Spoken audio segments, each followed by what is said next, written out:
We intend to offend. We will offend. And if you have a delicate sensibility, click the X button in the corner. Or if you're on a Mac, the red button in the left corner. Monty, welcome to the show of offending people. Well, it never happened and I make shit up. So just, for the last couple of weeks, everyone that has asked for a reading, apparently you're all from Scotland, from Hurley in Scotland. You all live the same lives. It's very metaphysical, because we're all one. And I can't read the Akashic Records. I didn't even have a card. Oh.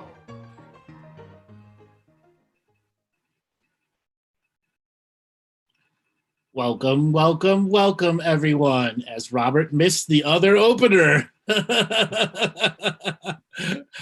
This is our Friday night comedy show. Today, I am joined by the Outback Boy, Monty Dean.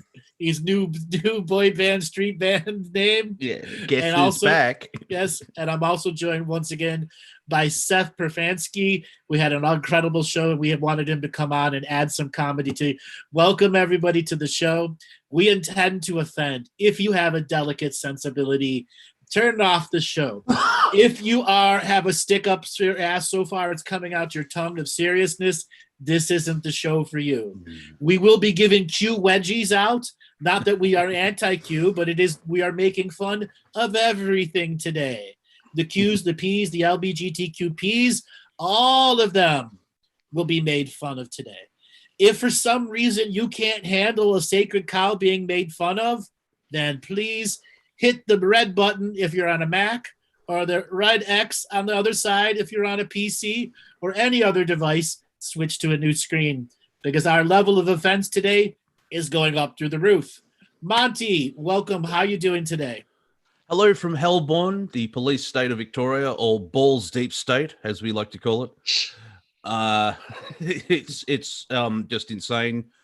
Unless I leave the house, and the only thing that makes someone asks, so what's it like down there? Do you know there's a virus? People are wearing masks. That's the only thing in my bubble that I see. There isn't like people dying on the streets or tanks on the streets or helicopters in my area.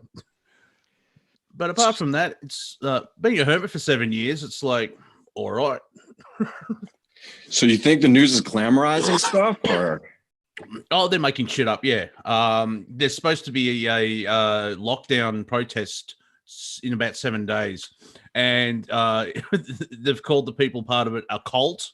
On that's CULT for anyone who misheard, and the Tin Hat Brigade. It's all batshit crazy. They scoffed at the idea of a sovereign citizen, and I'm like, hang on, did a policeman just say that we're all peasants?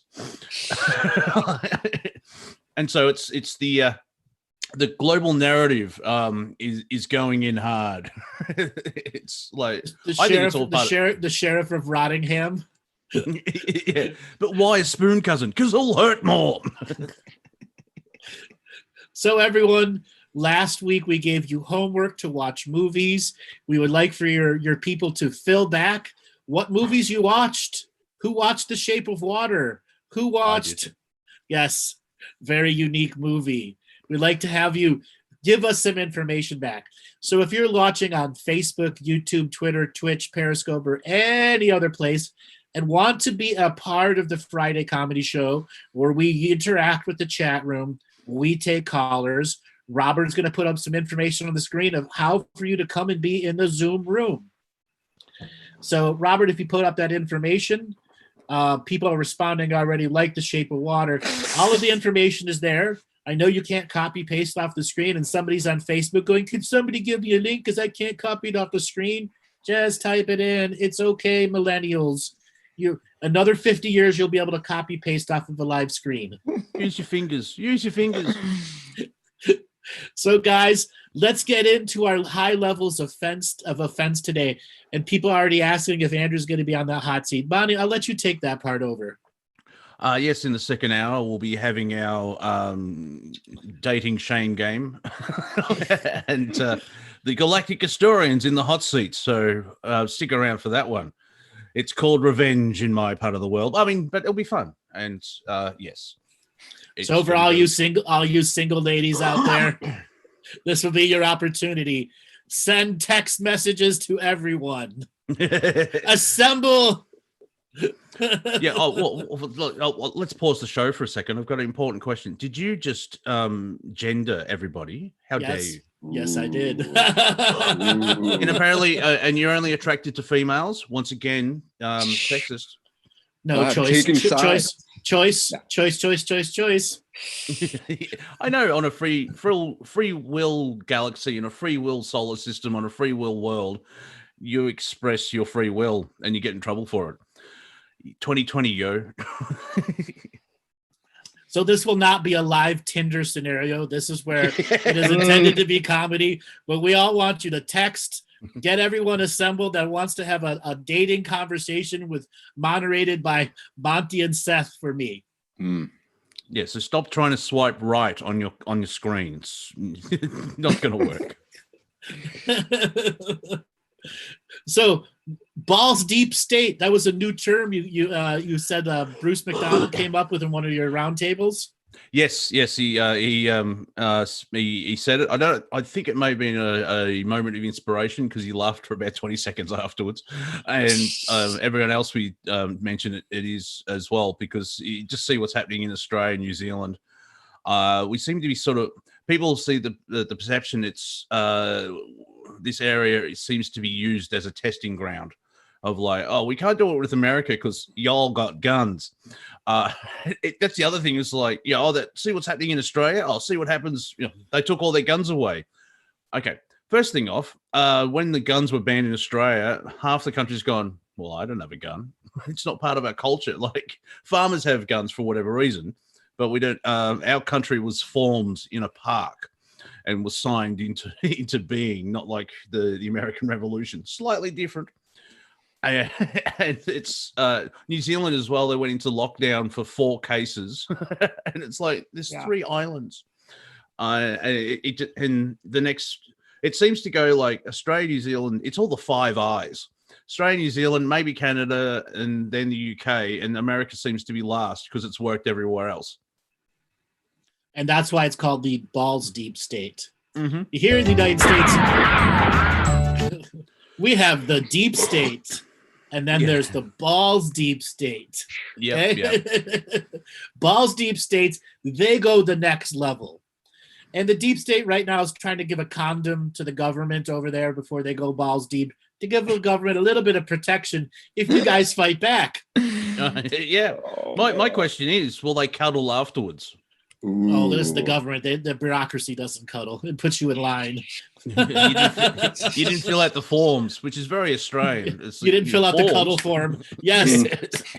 What would the cuddle form say? There's 48 questions. Have you been COVID tested? Exactly. Have you had your vaccinations? Yeah. Have you recently cuddled with anyone else that has COVID? Yeah. Have you cuddled anyone in the last 2 weeks? Yes. Ooh. Yeah. The 48 pre-cuddle questions. Yeah. And then you might get a cuddle healthcare worker. It's true. How cuddled with COVID are you is really the whole name of the game here. They'll come over with a mask, a gown, and a big biohazard suit. Condoms, cuddling with COVID. Yeah. COVID cuddling, a whole new way. Ladies and gentlemen, do you feel like you're not close to your loved one? Then buy the COVID cuddling condom. It's full length.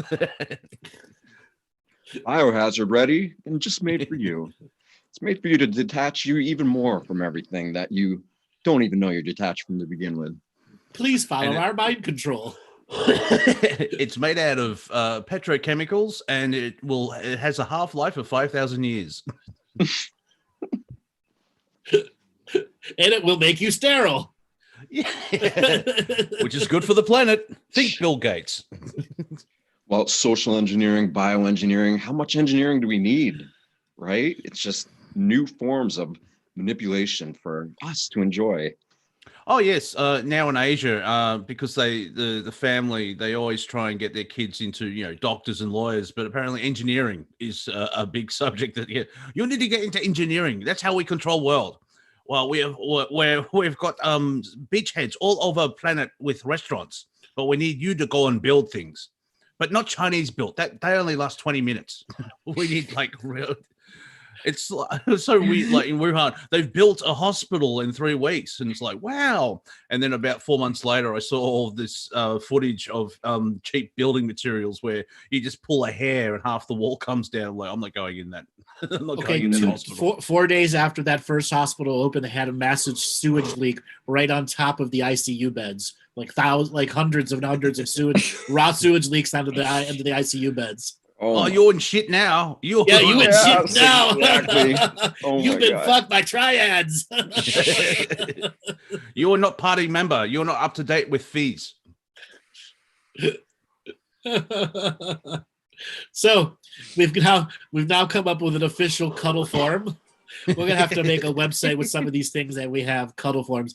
If anybody would like to make the cuddle form and send it in, Robert will put up an email address where you can send information in.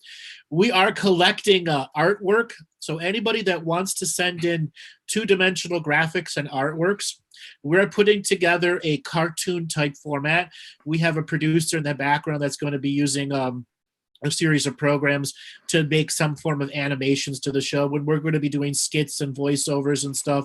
So if you are an artist or know anyone that's an artist that has some characters that you would like to send in, Robert, can you put up the email address for submissions, please? As Robert will do it. Yeah, he'll do it in a second. He's probably got slow internet right now. Yeah, I've watched way too much. I'm actually typing it out as we speak, and I'm there you go, yeah. really slow at typing. That old one finger jump. I've watched. I give him no warning. Don't worry. I just throw it off the top.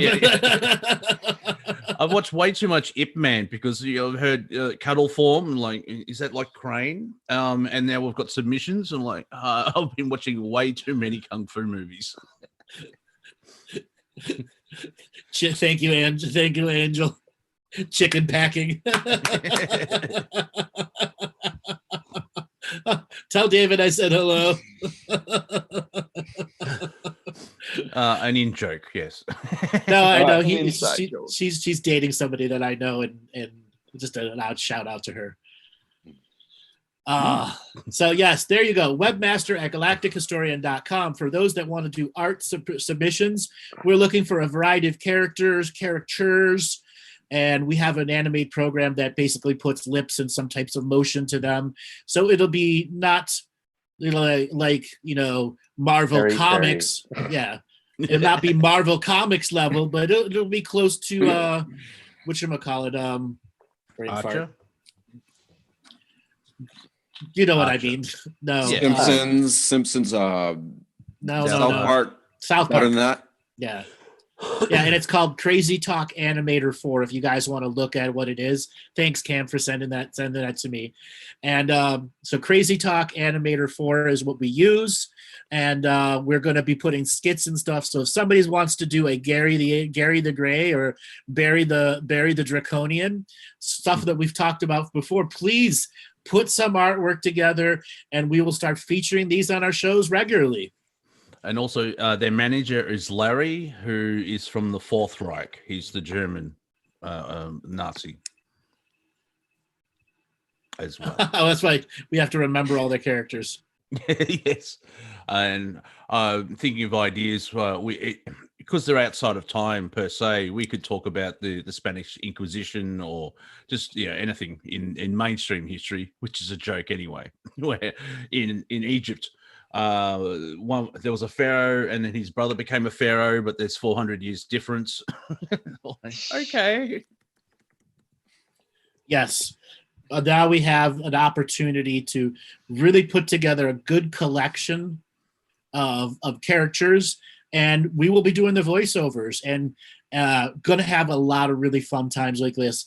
And the lead up to the election, so if anybody has a good character of Trump, Biden, Kamala Harris, Pence, any political looking people, please send that to us.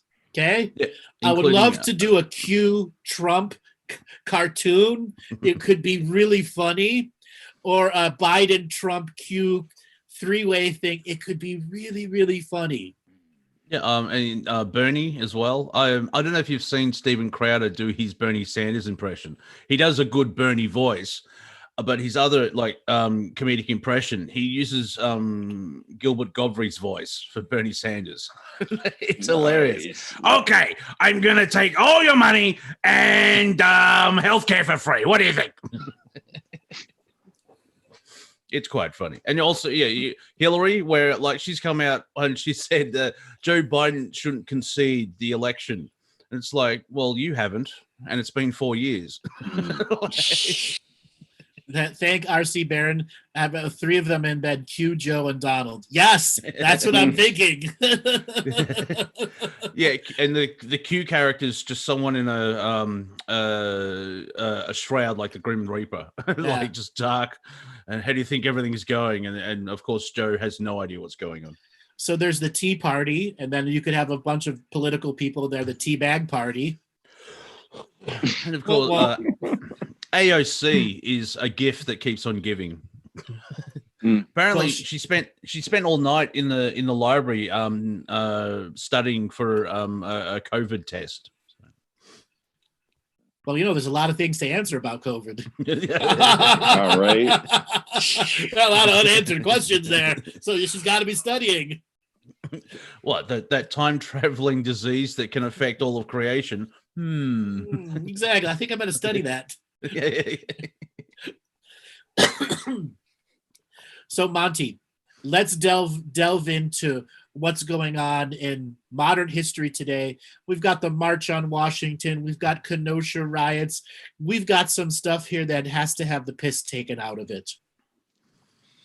Yeah, well, I did a fill-in roundtable yesterday, which I think I will put up on the net, because we said Jew a lot, so we'll get to that later on, because it's like, really, welcome to the conspiracy world. Oh, clearly everything's a Jew. All right, fine. Yeah, let's just play with that character. But the and I forgot my thought. Oh yeah, that's right. Satire and parody is losing its power, because if there was a great Twitter account. If you're on Twitter, please go follow Tidiana McGrath. She is fantastic. She's written by Andrew Doyle, an English comedian, who still is like a true lefty, but he keeps getting called right wing because of all the stuff that she puts out. But then you have someone actually come out with things like 2 + 2 is 5. Camping is racist. Jogging is racist. Being polite is racist. So the line between parody and satire and reality is so blurred now. So it's kind of hard to like, what? It's all part of my upcoming special called "Are You a Fuckhead?" Because that's how I'm just going to deal with things. So what are the 3 checklists of "Are you a fuckhead"?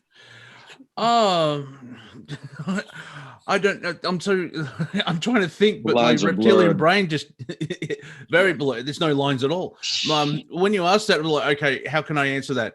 And I actually felt my reptilian brain kick in. I think that's the level I'm at. It's sort of not flight or fight. It was like just actually right in the base of the skull. I can feel the blob throbbing, going, oh, how do I answer this? So I'll have to get adrenal glands pumping. Yeah, it's like, so what constitute "Are You a Fuckhead"? Oh, you have to get back to me. One example is a policeman did here in Victoria did a press conference about the upcoming anti-lockdown protest, in about a week.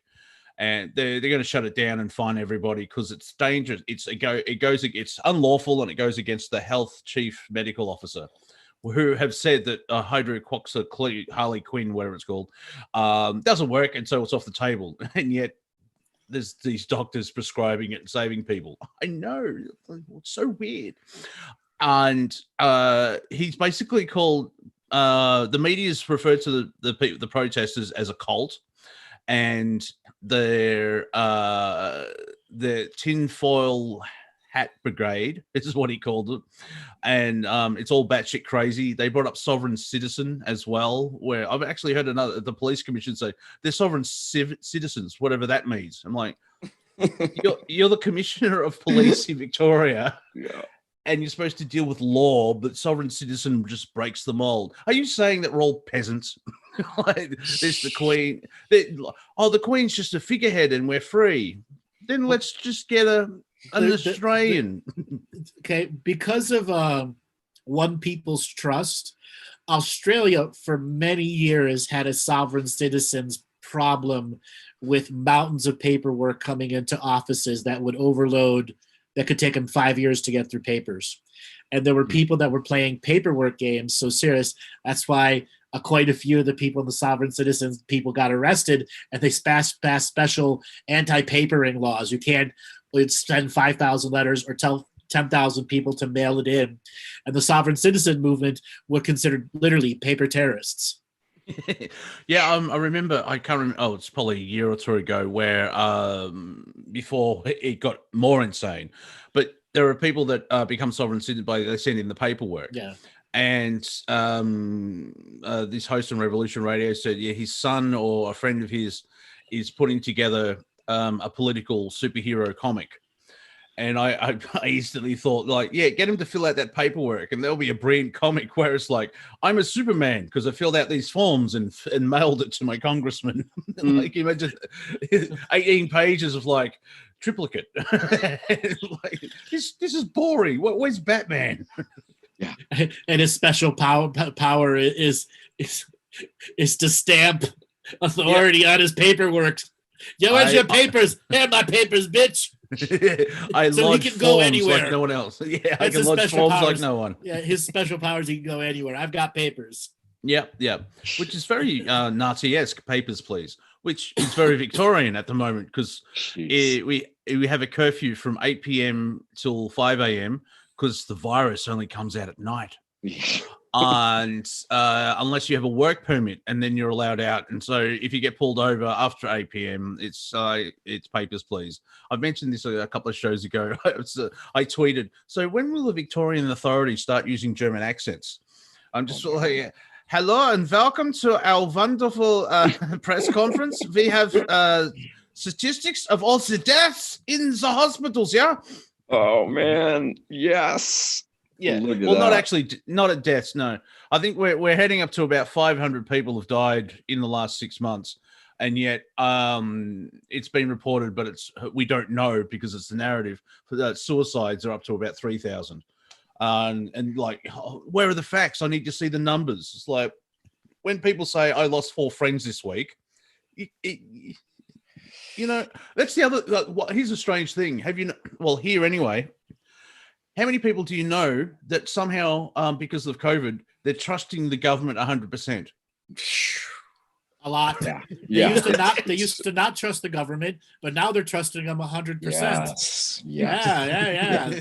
And the extremities now, you know. Irony in that, or what? Yeah. Yeah. Well, I'll even go a little bit further. I'm from the alternative music world, where like metal, punk, and industrial, everything else like that. So many punks, and that's a music genre, not a prison slang. I'm just separating it. Yo, man, you punking? The punk rockers, they're following the government 100%. It's like, whoa, you've just punk rockers wearing masks now. Yeah, yep. It's like we have to save. We're saving grandma. And the weird thing is, and Andrew, if you can back this up, when you buy a box of masks, it says on the side, this will do nothing for the virus, because someone described it as, if you wear a mask to stop the virus, it's like putting up a barbed wire fence to stop mosquitoes. Yeah, exactly. Yeah, but they continue this propaganda because it's about controlling your mind. That's the verbal social engineering, and we are the people that spread the verbal virus. Exactly. Everybody keeps reinforcing it. Yeah. Exactly. It's the verbal virus. Yeah, All conforming to social norms too. Yeah. That's all it there's is. Total conformity. There's a band from Sydney called Cog, which I think it's double meaning, where we're a cog in the machine as well as continuity of government, and they're they get lambasted, they get shit because they're crazy conspiracy theories as they're slowly becoming true. But the one line is fear is the virus that they use to divide us. That's so true. In Italy, there was some popular clothing designer that went to a popular restaurant that said you have to wear a mask, and he didn't have one. So he asked his girlfriend for her thong, and she gave it to him. So it just had a little tiny triangle on it, and he put it over his mouth. And then they didn't want to let him in with that. Oh, it's even worse. Yeah, and that's just the thing. The whole COVID thing, the marketing and business have just followed suit. You've heard of a bikini? Have you heard of the trikini? The trikini. Yeah, Tell us. You've got the panties, the bra, and the mask all matching. Ah, okay, yes. So the guy that wore the little thong thing, technically it works. Okay, it was see-through, it was lingerie, but technically, according to the laws here in America, one could wear a thong. It probably fit way better. 200 years, one over the head. Well, here in Victoria, mask or face coverings. So you can wear a bandana, or I've got like a sort of a scarf muffle thing that I wear, which I'll have to probably get a mask in summer because it's Australia and I'll die. There you go. That's the trikini. Yes, they all match. Yeah. Because there's money to be made. A lot of bands are using merchandise now where you can buy like anthrax masks and everything. Oh man. Guess what? I heard on today on the live radio here in Cleveland that Metallica is simulcasting to 27 drive-in theaters this weekend. Yes, it's their first gig. Yes, this year, and there's a Canadian artist called Devin Townsend. I think that's this weekend as well, where stageit.com, you pay $25 and they stream a show. He's done something different where all four musicians were all filmed separately with 8 cameras, and they've all pieced it together, so you can see where the money's gone in. And so it's like a virtual stage where it was all filmed different times, but they're all on the same stage. And a lot of other bands are doing that as well, where because they still need to generate money, they're putting on shows and you're behind a paywall. Well, the other thing is there's going to be a lot of show centers that will not survive COVID. Okay, because they have no money in reserve, and any money that they have in reserve is to keep the place in update. And then you have all the contracts like Ticketmaster.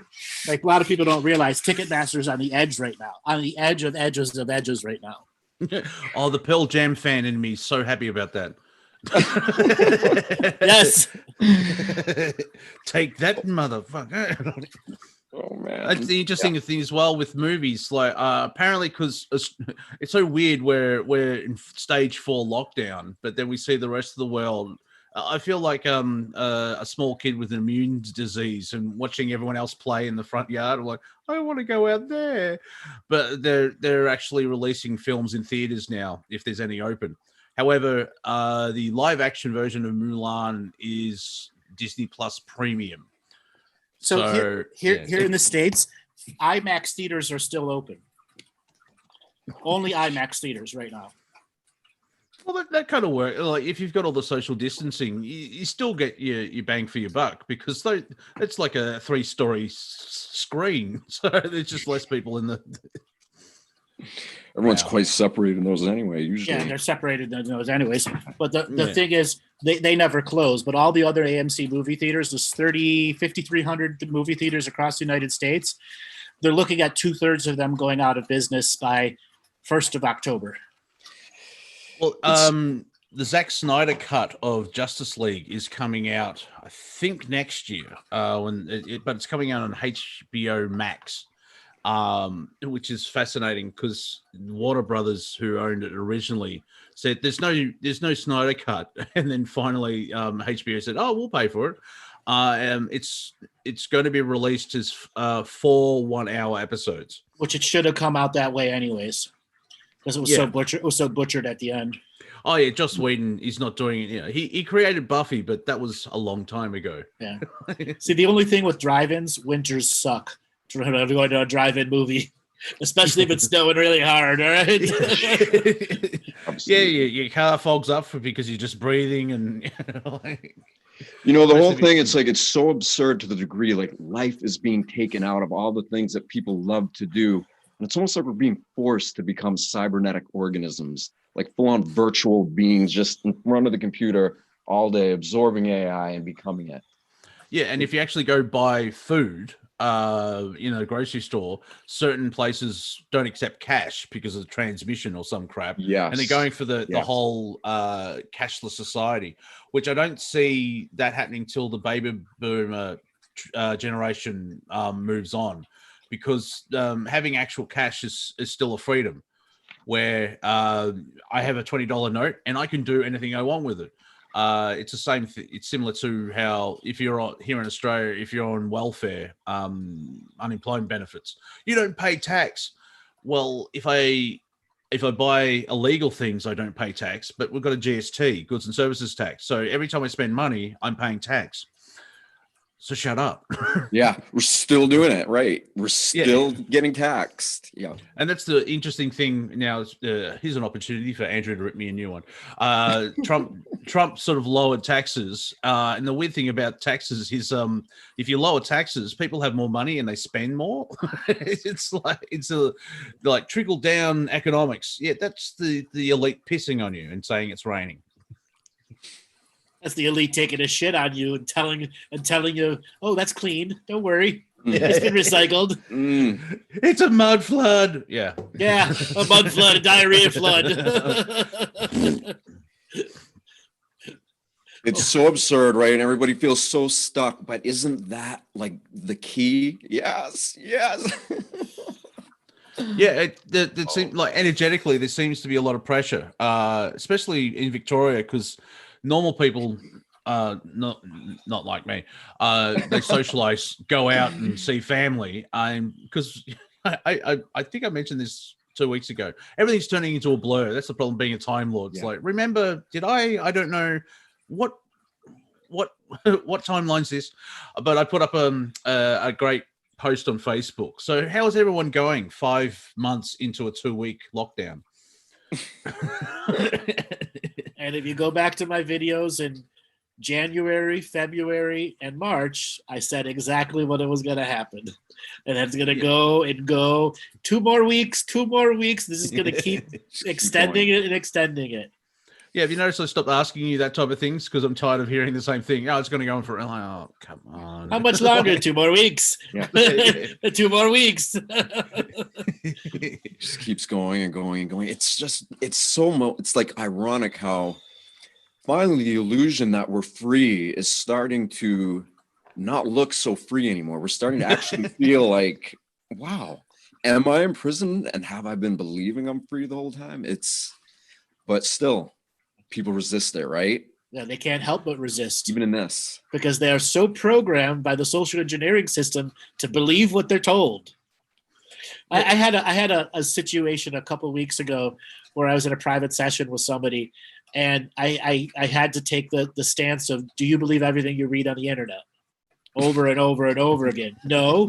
Then why are you telling me something you read on the internet is truth? Yeah. And this particular person understood what I was saying, but he was so programmed that whatever he heard from whatever source was absolute truth, until such a time he had a breakdown going, so none of this is true. I go, did you really need me to tell you that? It's how deeply programmed. Yeah. Right? And the answer was yes. He said, I needed someone to fact check me because I can't fact check myself. Isn't that what sort of the mind sort of designed itself to as a safety barrier, where you stock it, there's a box, and that's how you get stuck in a loop in a basic way. And sometimes you need that outside of the box view of like, no, It's 2 + 2 is 4. I'm not in your echo chamber. Yeah. My And voice isn't in your echo chamber. It will not agree with you. I do give props to Alex Jones for naming his website InfoWars, because that's what it's come down to, where it's just simple information, where the polarization of anti-maskers and maskers type thing, and it's instantly you're one or the other. You can't. There's not many centralists anymore. No, total polarization. And for Alex Jones theater and all the other bad stuff, he was right on a lot of stuff. Yeah, we cannot take that away. He was right, absolutely. Yeah. No matter what theatrics, or if you don't like him, whatever, you like him, he was right. And same thing with David Icke. He was right. Yeah, but things like I've talked to people about David Icke, and he thinks the Queen's a lizard. He has a 12-hour presentation. You take one sentence and ignore everything. Yes, that's right. That's like that limited attention span that's been socially engineered into us. And that limited attention span comes down to how you are broadcasted to 90-second commercials. You get 90 seconds to be absorbed. Where you get they project something that they just happen to have the antidote for. Because they know how the human mind thinks. We don't really have much pharmaceutical ads. We have aspirin. That's basically it. Very basic level.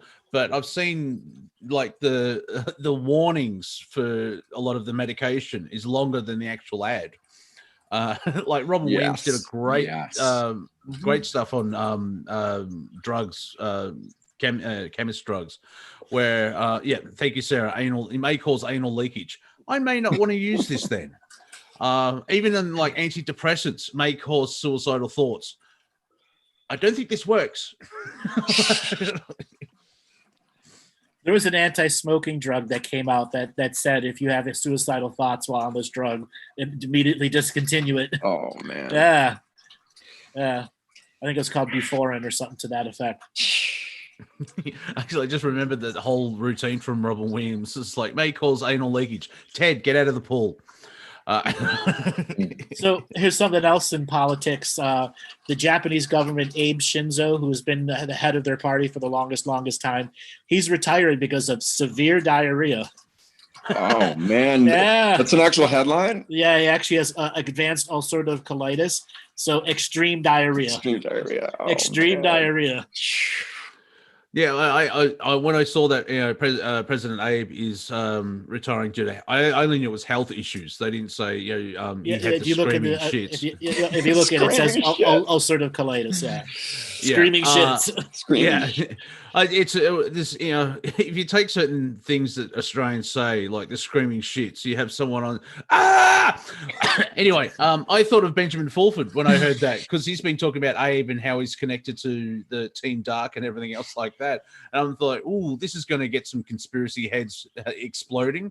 Look, he's been removed, and therefore the Orions are giving up kids that are stuck in bases on Mars. You know how the narrative unfolds when a little bit of information kicks in. When it comes to Benjamin Fulford, this is going to offend a lot of people. He is a fucking idiot. Do you know how Benjamin Fulford made it into the conspiracy community? He worked for Forbes? No. Well, but after he quit Forbes, he went on the Stephen Colbert Show. When it was still the Stephen Colbert Show. They featured him there, and he as a conspiracy theorist, and since then he's been in conspiracy world. Okay. Well. He has put out so much garbage. I'm like, oh my God, why could anyone even watch that shit? It's like that mainstream stamp of approval just gave him permission to pump out propaganda. That's it. Man. Yeah, I haven't read much of his stuff for a while, and if I did, it's find the truth, because it's probably 25% truth, and you go through everything else, and so like, well, trying to find a diamond in some crap. Find that. How did Andrew Dice Clay say? You're an island of reality in a sea of diarrhea. You're a piece of shit, basically. So and yeah, linked to David Wilcock and everyone else like that. That's the other thing. Like, in this day and age, discernment is getting really worked out a lot because who knows? Yeah, thank you, Sarah. Cobra as well. Where I've stopped looking at these people. Like, I don't look at Alex Jones that much either. I know he's there, but I think I just withdraw from the global narrative. I say fuck Cobra too. You know that he says buy my silver or you're damned. Oh, he actually is saying you have to buy silver from me that's been blessed by the fucking Pleiadians. Okay. Yeah. Okay. And a whole bunch of other shit. Okay. Oh my God. Okay. And that's the big people in the alternative world where it's like there are explorers, and like we're all explorers. I mean, you have a program called Consciousness Explorer, don't you, Andrew, or something? Yes. You use that. There's other people where like they're on their trip because the creation is like a kaleidoscope. Bashar, not the leader of Syria, has said, if there's one way to enlighten, if there was only one way to enlightenment, there'll be one person on the planet, and so it's all personal. It's an inside job, and then I tend to listen to people and absorb their information when they say, "Now you don't have to listen to me," and I'm like, "All right, I'm going to listen to you." And say, "No," and you pick and choose. But there's other people where it's the narrative's this. And if any information comes in and stuffs up my timeline, just ignore it. And that's interesting as well, where I remember there was memes going around in March. Please check on your conspiracy theorist friends. They're not having a good day. It's a cult of personality. Like that band Living Color, that song, it is a true cult of personality. And that's what people focus on. That's where all their investment of time and energy goes into. Other people. So the whole term cult of personality applies to everyone in the conspiracy community. Even me, even though I'm the anti-guru, okay, there's always the people, for whatever reason, they're going to go balls deep into a subject matter. We can't stop them from doing that. Yeah. And maybe that's what they need for their awakening and their growth. Well, in a balls deep state, it's just part of it. Come to Earth, you'll be fucked. Yeah. Have you seen those memes of baby photos? It was like, I'm still here, and the disappointment of the child. Like, I reincarnated back at you. I would like to see the manager or the prime creator. The prime creator's like, I am you. Just talk to yourself. Exactly. Yeah. But I want to talk to you. You are. I'm you. Yeah, that's sort of what turns me off a little. Well, one reason I don't like religion, where it's like God-fearing people. I don't understand that. You're afraid of yourself. I mean, you've got atheists who don't believe they exist, but then you've got I'm a God-fearing man. Wouldn't you want to love? Why fear God? Oh, he could do things. Oh, first of all, he. Root of separation. Yeah, it's you must worship us, and I've seen like watching. Yeah, that's basically. Yeah, woo, man. Karen in training. Yeah, watching the Republican convention where I understand why we love you, Mr. President. It was like, all right, but he's just a politician. He'll be gone in 4 years. The cult of personality will be President Obama. It's like there are people actually out there that said like the Obama administration scandal-free. And I'm like, well, apart from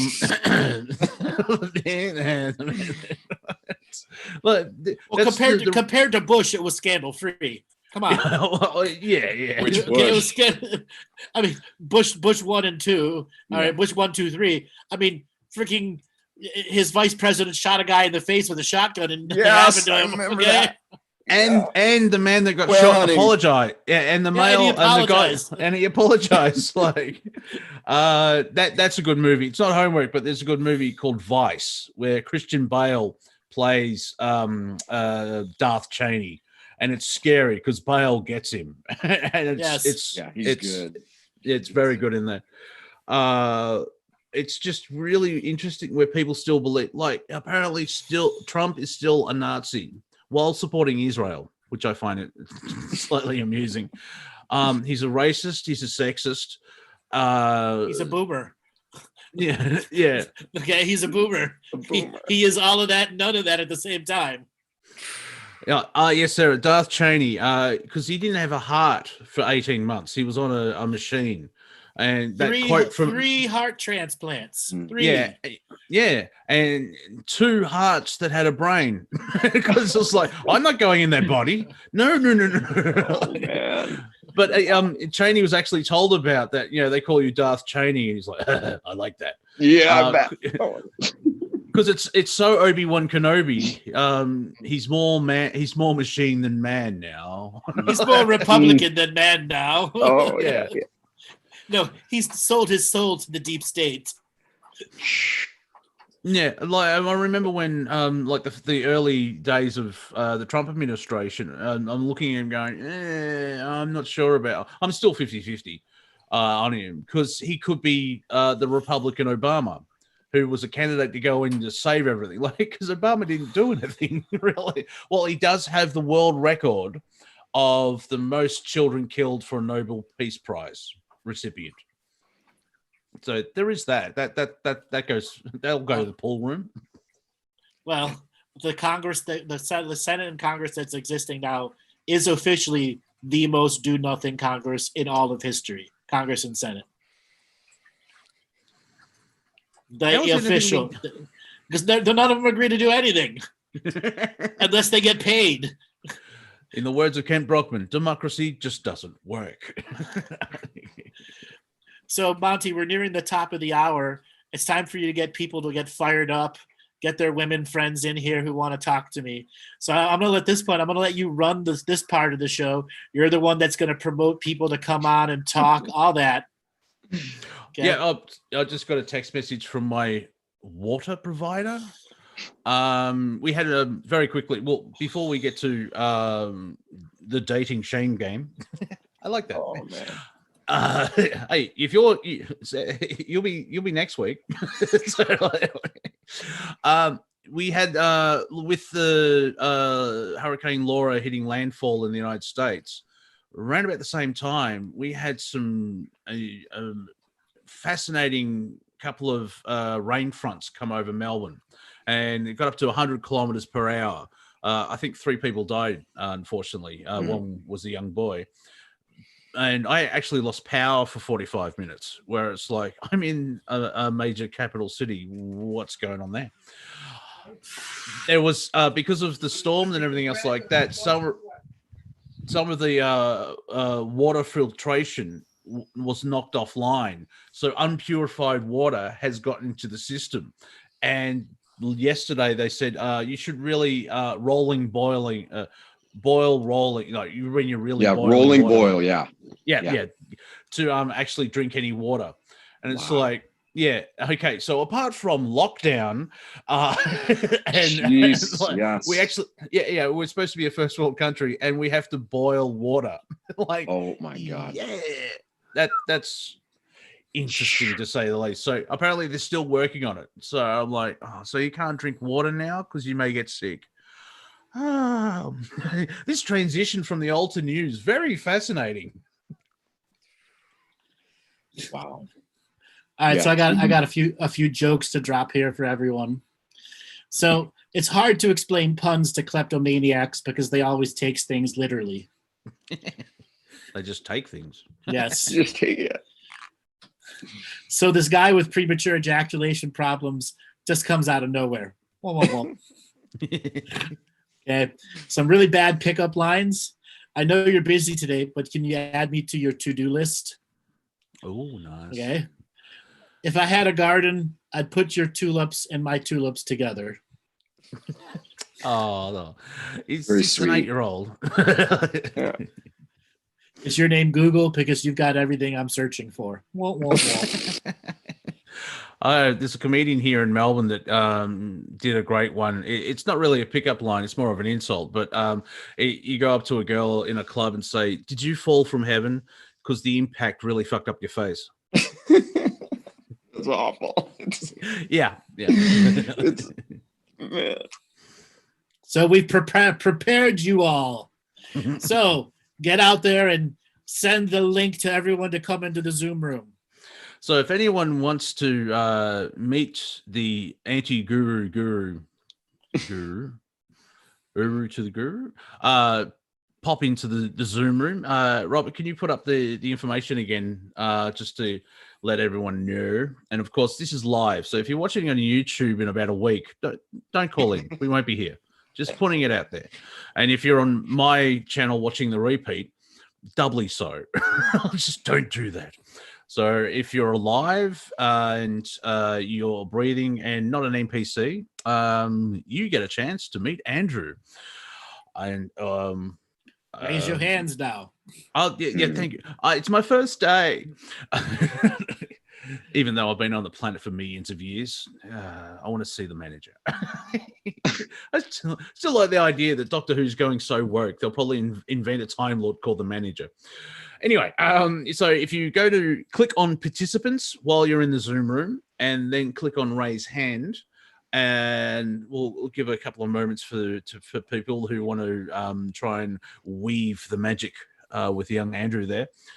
And then the mighty Robert with his wheel of callers, where I think he just closes his eyes and points. It's like, that one. And we'll go from there. So, well, the first thing comes to mind, Andrew, as we agree, and of course, Seth's jump in anytime, because we finally have revenge. We can reveal ourselves to the Jedi.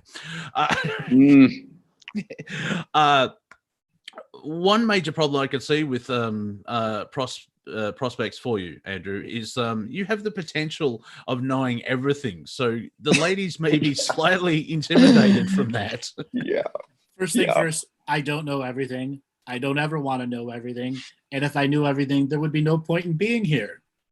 So I am human just like everyone else in the world. I do make mistakes. Okay.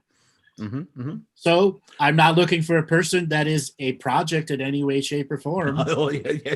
No, I'm not looking for a fixer-upper. I'm looking for an equal to a traveling That's partner. it. Yes. Finding somebody who can also see him to the same degree.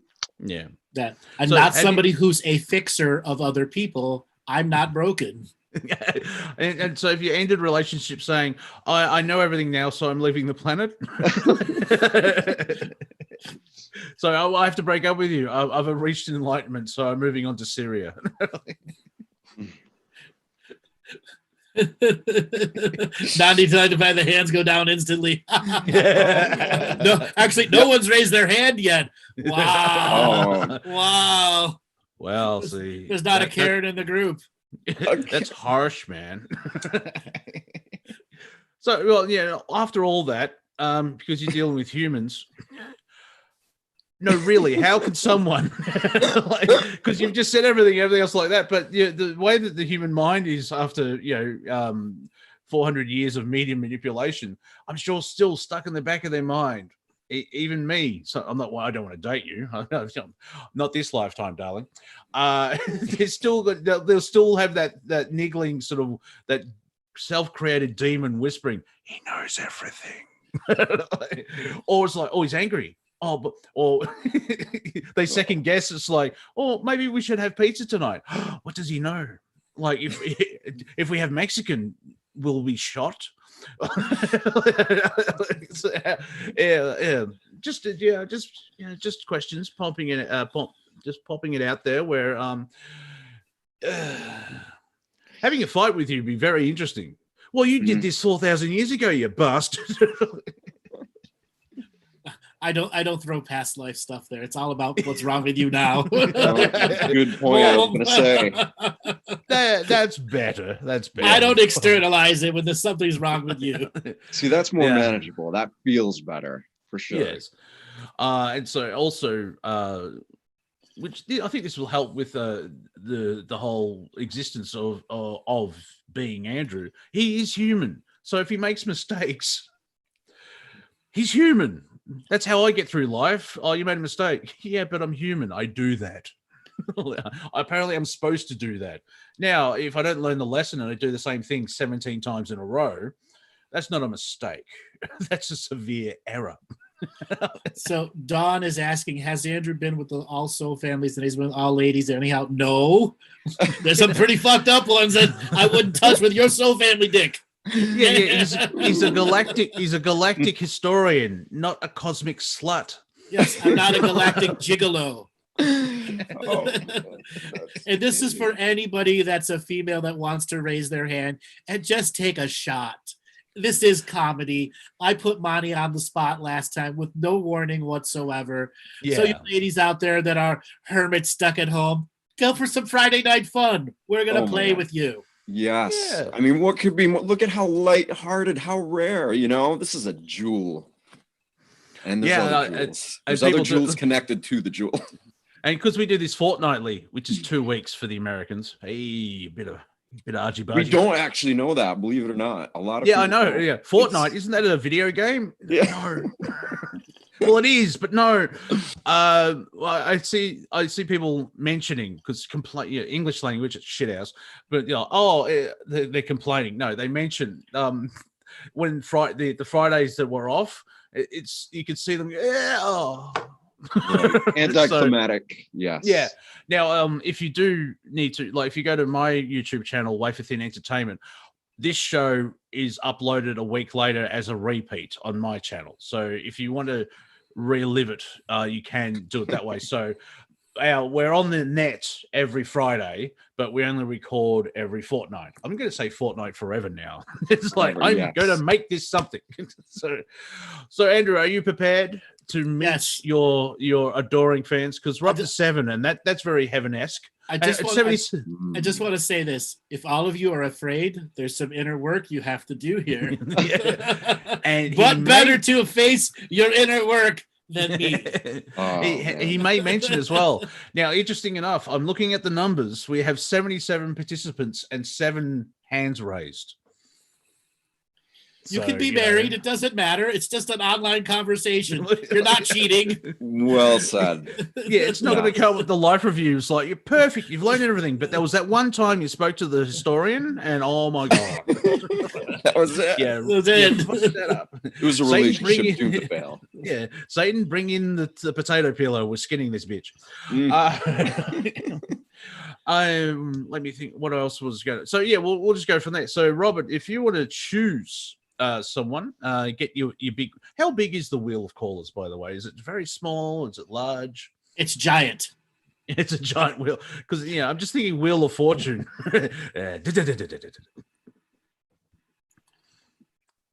Robert, I'm here. I'm just contemplating how big the wheel of colors is. Questions that need to be answered.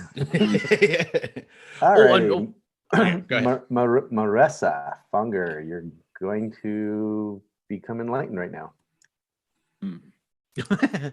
Marissa, hello. Can you hear us? Hello. Yes. Can you hear me? Yes, we can. I'm fascinated by your name. It sounds awesome. Oh, thank you. It means Lady of the Sea. So pleasure to meet Ooh. you. Hey, Andrew, you like fish? No, sorry. You like the mermaid type? No, they're great sashimi. Also, ladies, I just like to point out quickly that Andrew is from a restauranting family, so motherfucker knows how to cook, y'all. That's key. Yes. All sorts of galactic dishes. Try the Orion slug. Tasty. So where are you calling from on Gaia, Sophia, Planet Earth, hologram? Western Massachusetts. Oh, okay. Ooh, you're right near me. Yeah. Oh, really? Where are you? I'm in Maine. Oh, nice. East Coast representing. Ooh, sorry, Andrew. I don't want to take away from you. I didn't. Yeah, right out of the gate, man. Get rid of this guy. Andrew. I can talk to you all. It's all right. Yeah, Andrew, let's not get Seth back in. He cock blocked you. Cock block right out of the gate. Yeah, she sounds all right. Oh, yeah. She's close. Oh, man.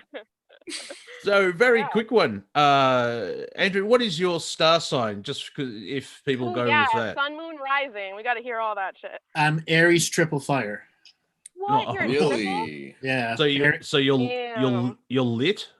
Yes, I'm lit. AF. Yeah, I'm Aries triple fire. Yeah. What about Venus and Mars signs?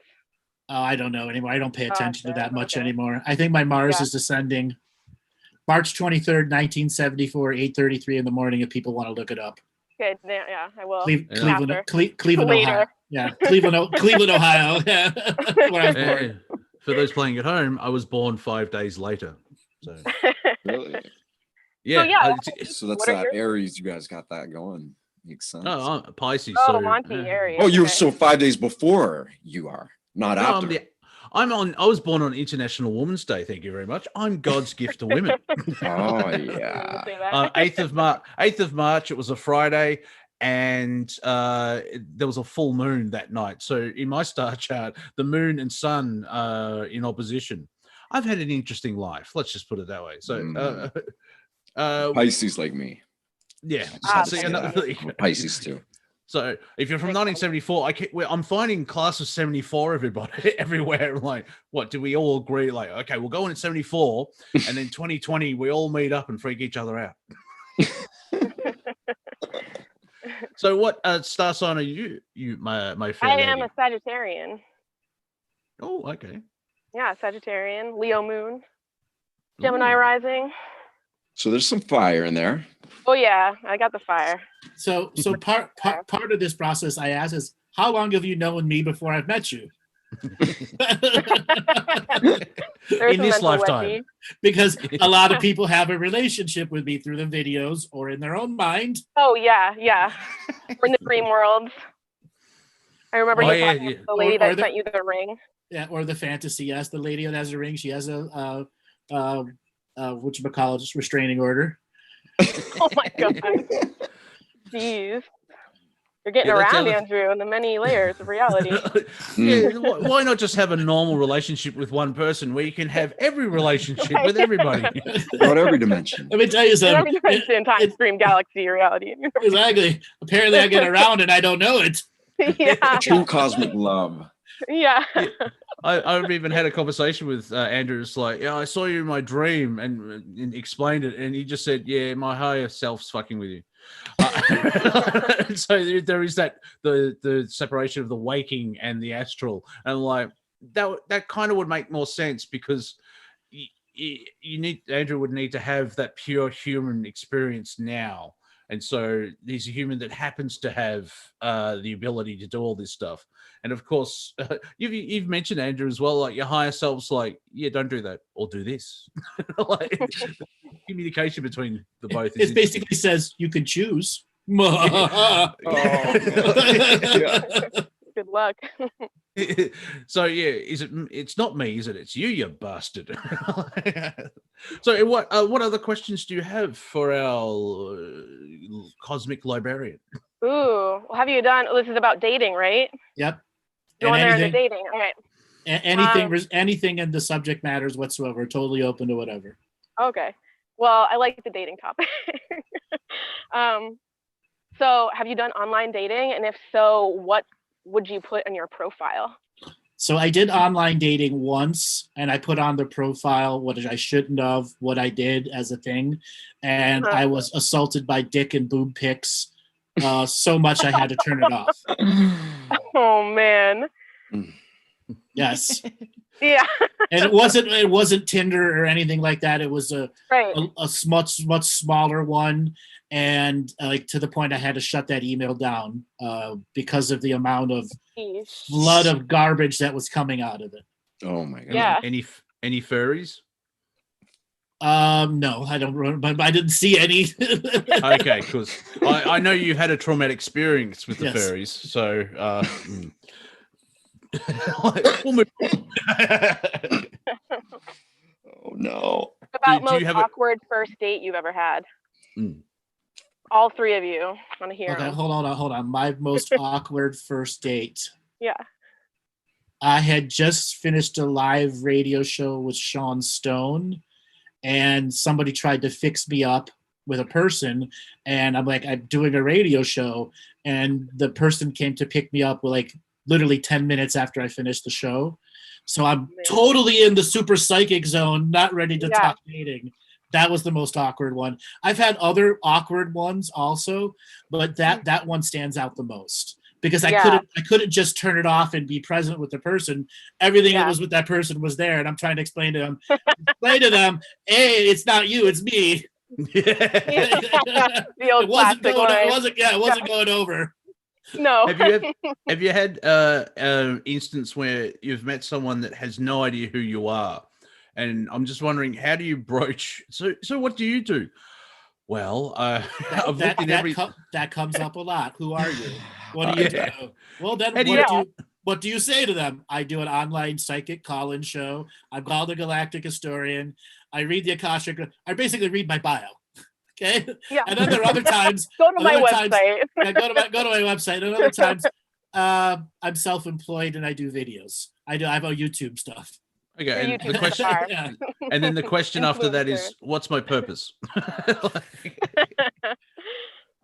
It all depends on the situation. It all depends. It all depends on the situation. Let's say if I'm out hanging out with friends or somebody, and someone does the honest "What do you do?" question, I'm faced with that at the moment. Like a lot of times, because I don't want to get into all the other stuff, I'm a YouTube broadcaster, and I've been doing it for 12 years or 10 years. See, that's a Pisces. We don't lie. We just don't tell the whole truth. Sometimes the truth is so deep. Yeah. So what do you do? I make videos. Oh, okay. Any other questions?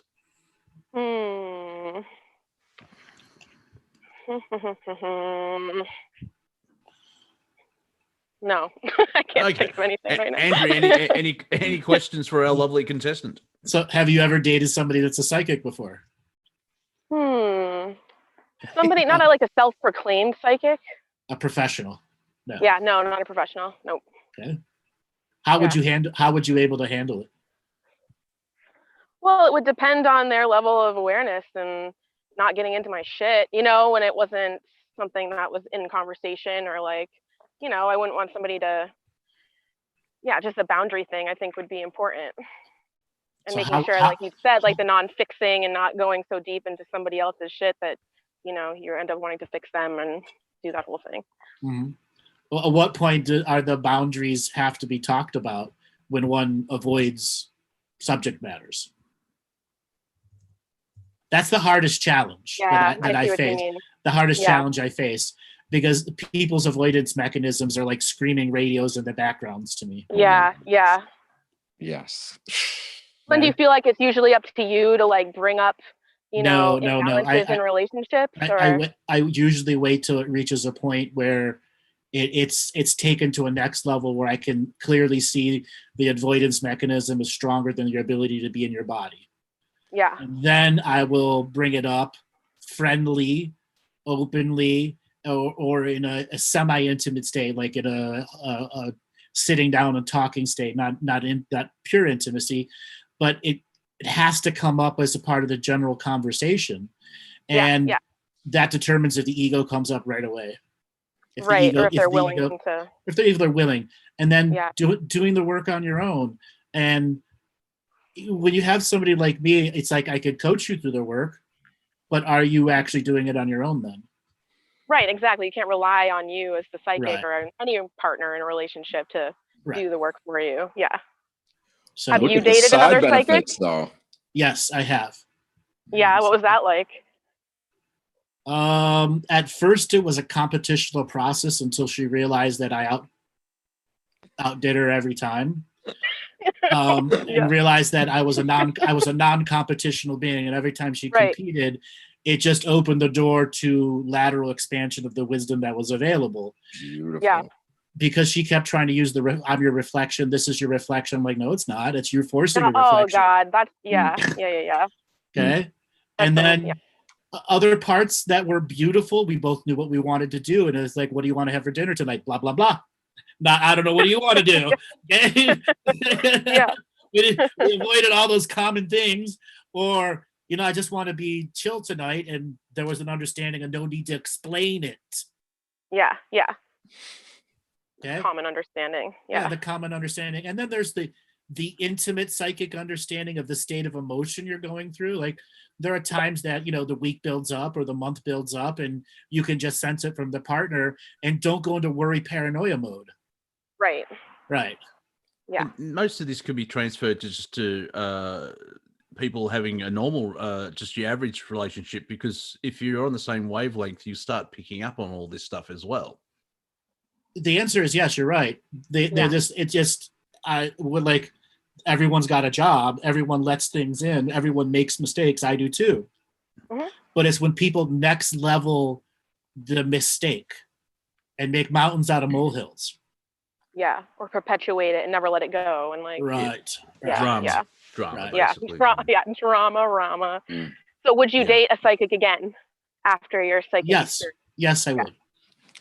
Yeah. Do you know that? It would be a unique taming of the psychic shrew moment for both of us. I was going to say, do you know you are going to date another psychic? But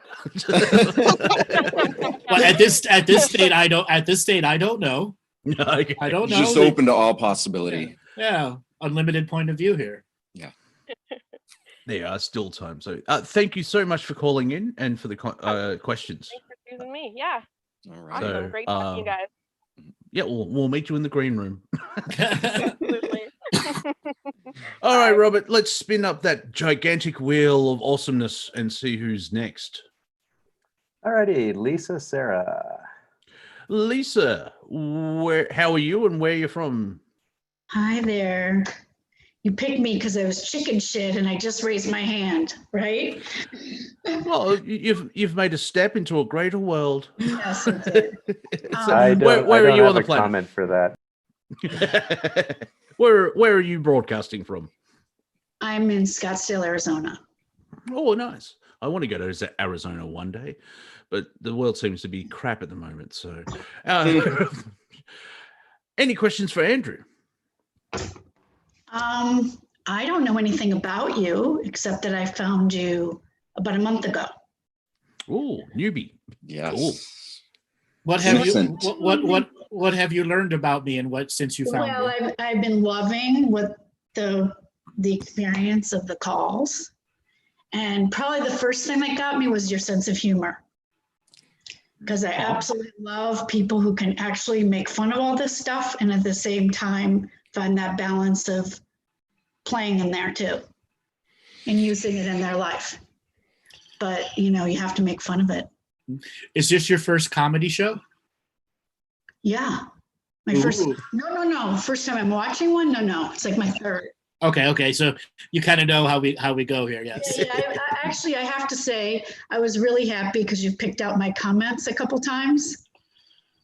Yeah, I use the chat room. There's a lot of people putting smart stuff in there, and it really helps the flow go. That's why we invite people to come from all the other sources and join the Zoom room. So every single show almost you've picked up and said what I've said in the chat. That's a fascinating thing of being in the Zoom room, even on any show that Andrew does. There's that we're all one collective element, and from say Andrew and I have a conversation, and then someone like yourself has an idea, and that's brilliant, and it's none of that. Oh, why didn't I think of that? It's like, oh, that's part of. It's like the prime creator playing with itself. And that's been great for me, being so hermit-like right now, to be in your chat room, and then you guys will say, "Oh, Lisa Sarah said blah blah blah," and I'm like, "Oh my God, someone actually sees me in my apartment." Oh, it's true. I've done it and a couple of times as well when I'm just watching a normal show of Andrew's, and I have an idea and I type it in, and then 2 comments down, someone said the same thing. And we're turning into the Borg, but it's fascinating as well, and it's part of the experience where we're all connected, we're all one aspect of it, as well as and of course there is the joy of like, oh, he saw me, and it's like it's like yeah, and then also getting emotional with everybody. Whether you're laughing or some of the ones where he's had callers come in, and Andrew, you've done profound things with some people. and I'm like all teared up, and we're all together in it, helping, and it's really amazing, I have to say. Yeah, and, if you, one way of looking at it is, and it's a bit I of a think I'm mind on a blower. date with Monty right now. Oh, easy. Well, no, I'm just a chaperone. I'll be leaving in a minute. Okay. Is that when Andrew has a profound call, everyone, it's like that. Everyone in the chat and watching, the agreements were made 4 million years ago. It's like, okay, we're going to be on this call, and Yeah, Gary wow. is going to have epiphany and move through and release an emotional block. And by having that experience, all the observers have something similar as well, and go team basically, because we're all helping each other work itself out. It's great. It's cool that we're all made that agreement.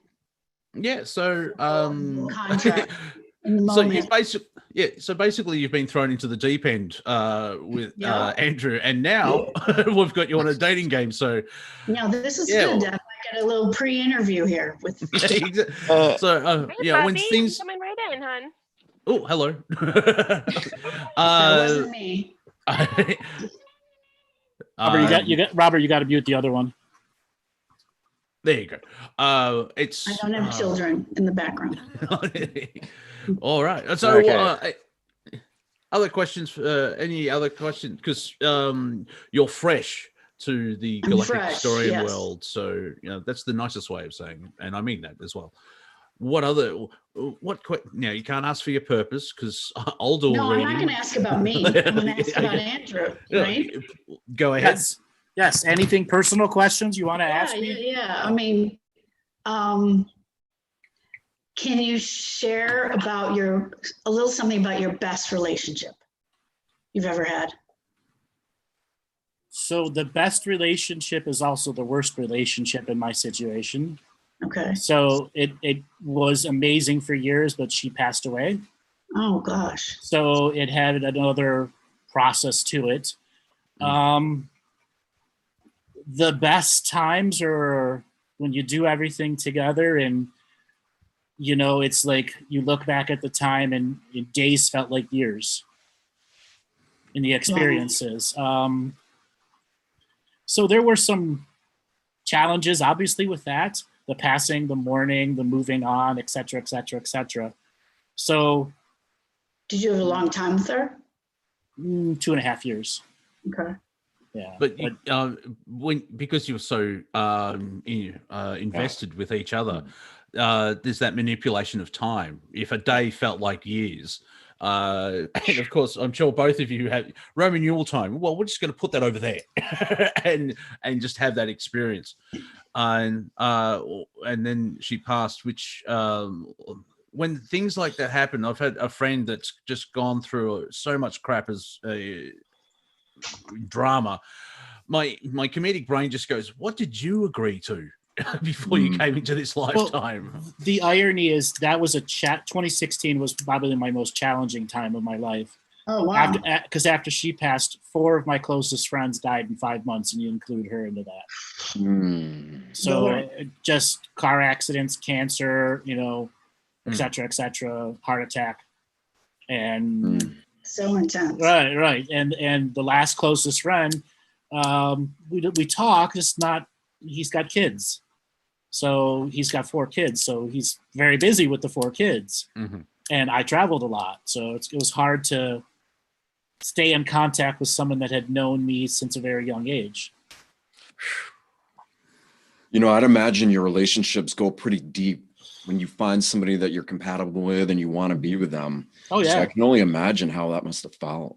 Yeah. So I like to share my ritual and ceremony side with my partner too. Yeah. Which is, because I do my own personal things, but when you start to work together and you go through that journey of, show me your prayers and how you flow, and then one goes for 5 minutes, the other goes for 5 minutes, and back and forth, and you do that, that's like a mini date night in its own self. Okay? So beautiful. My God.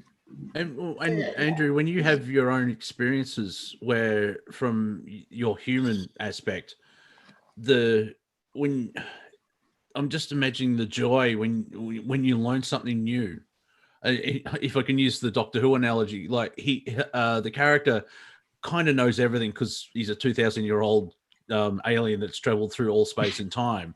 But you can see the child-esque joy and that glee of finding something new. Yeah. But I don't look for shiny to shiny to shiny to shiny. Oh no! It's I'm just saying this personally with me.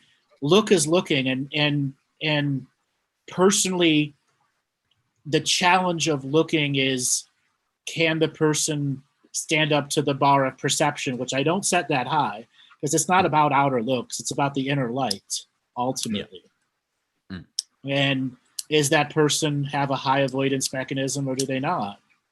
Because there are times where naturally ego is going to be a part of a relationship, and that's how you grow through it. Okay. And sometimes ego's fun to deal with too. You get some really cool things get done. Okay.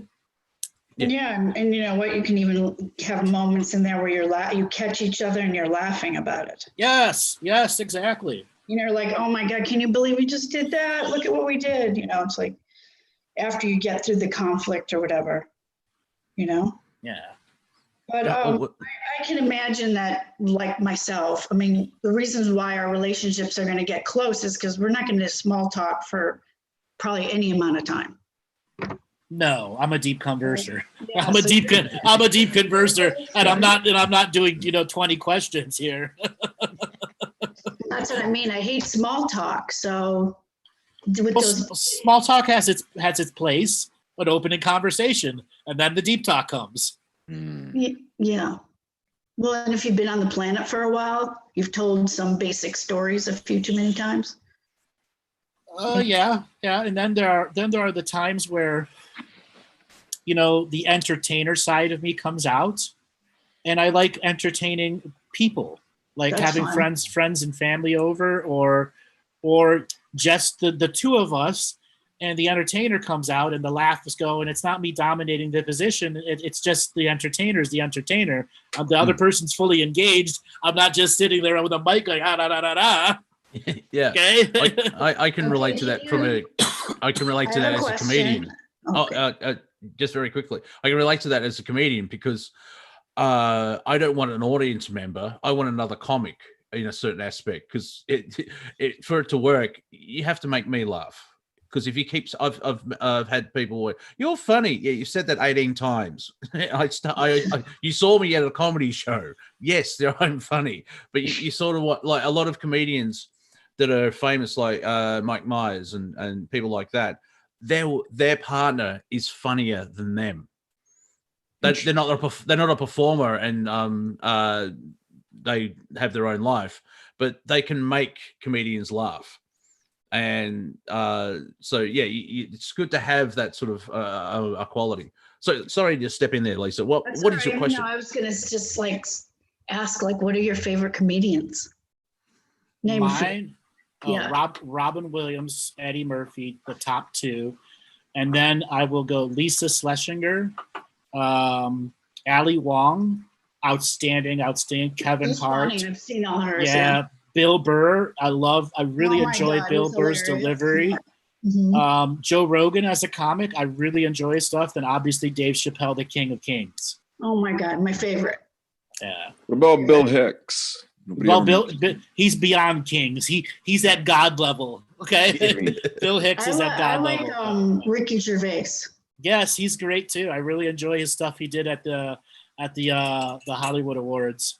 And his regular comedy, his regular comedy he does too. Like his stand-up in the last year called Humanity. That's a good one. Mm-hmm. You were asking before some of the best and worst dates. Like having met somebody or friends fixing me up with somebody who has a complete total fantasy life about me, and I have no free will in the choice. Wow, that seems to be a common theme. Like the person, like the amount of restraining orders I've had to deliver over 9 years are quite a few. Wow. And I'm not proud of that. But it gets to a point where if whatever you're saying and your belief about me doesn't include my free will, you're fucked up.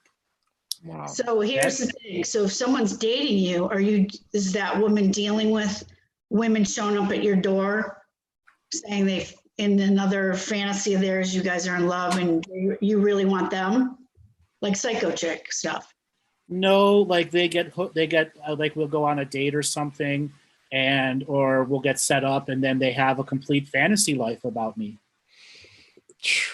Complete and total fantasy I'm talking life. about like if you're with someone, you're actually in relationship. Are they dealing with a lot of the women showing up around you? No, because I don't let that doesn't happen. I have a bubble of protection around me with many layers that you have to go to get through. Got it. Makes sense. So I have a private space where we could have private time. Otherwise, that will happen. There are some that can't deal with the public. I don't want to go into it. Some person can't, like if I'm doing retreats and events, they can't handle it if they're not there. And I'm like, you can't be at the retreat and you can't be at the event. Right. Okay? Right. I'm working. Exactly. I come back to you. I'm working. I'm going back to you. Yeah. So having that jealous factor, that's also been a really hard challenge in the background because they go through these extreme paranoias. Yeah. I know, being as aware as you are, it's like when you have that level of awareness, you seem to just like bring out things in people that they didn't even know were there. And they're probably questioning themselves later, like, wow, did that really come out of me? But really aware people have the ability to do that to others. I naturally trigger people into looking at their shit. Yeah. Okay, a lot of them avoid it. A lot of them plain avoid it.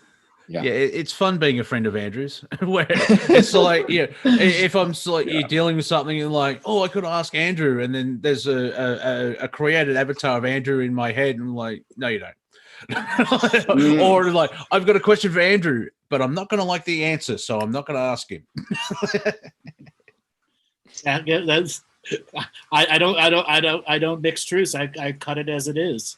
Yeah. I'm just asking. I mean, I've run events for a guy who did ancestral clearing stuff, and he was a very good-looking man, but he was married. So I played the sort of person who had to keep the women off of him a bit because he had to do his work, Now, when something like that happens, Andrew, like when someone's in a committed relationship, they're in pure love.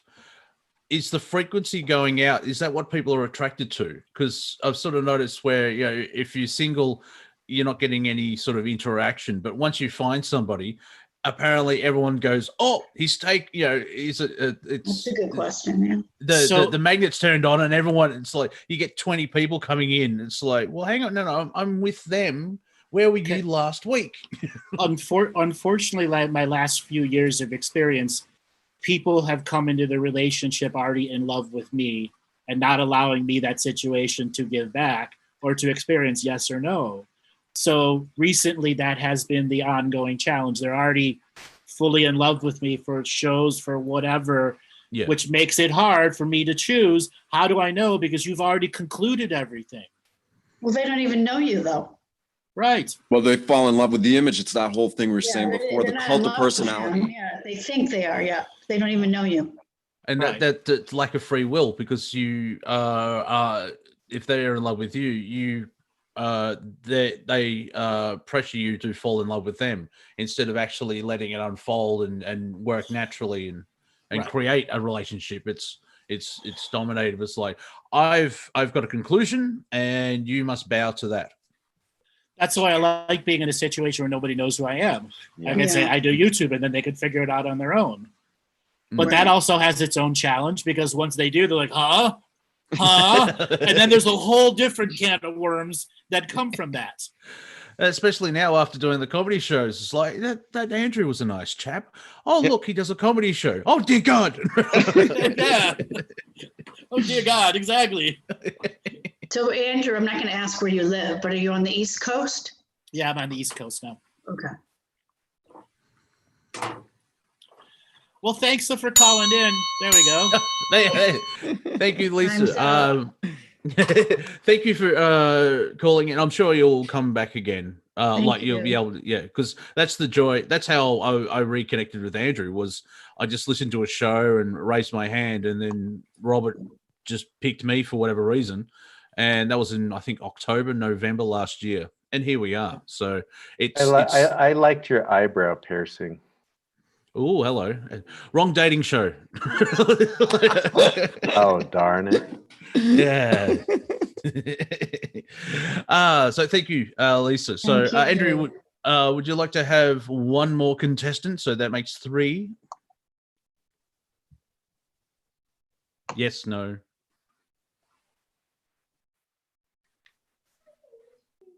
Andrew? Oh, no, go ahead. Any more? Let's run it. Let's run it. I thought you were talking to Robert there for a second. I'm like, go ahead, I'm ready. So yes, I'm pathetic, not telepathic.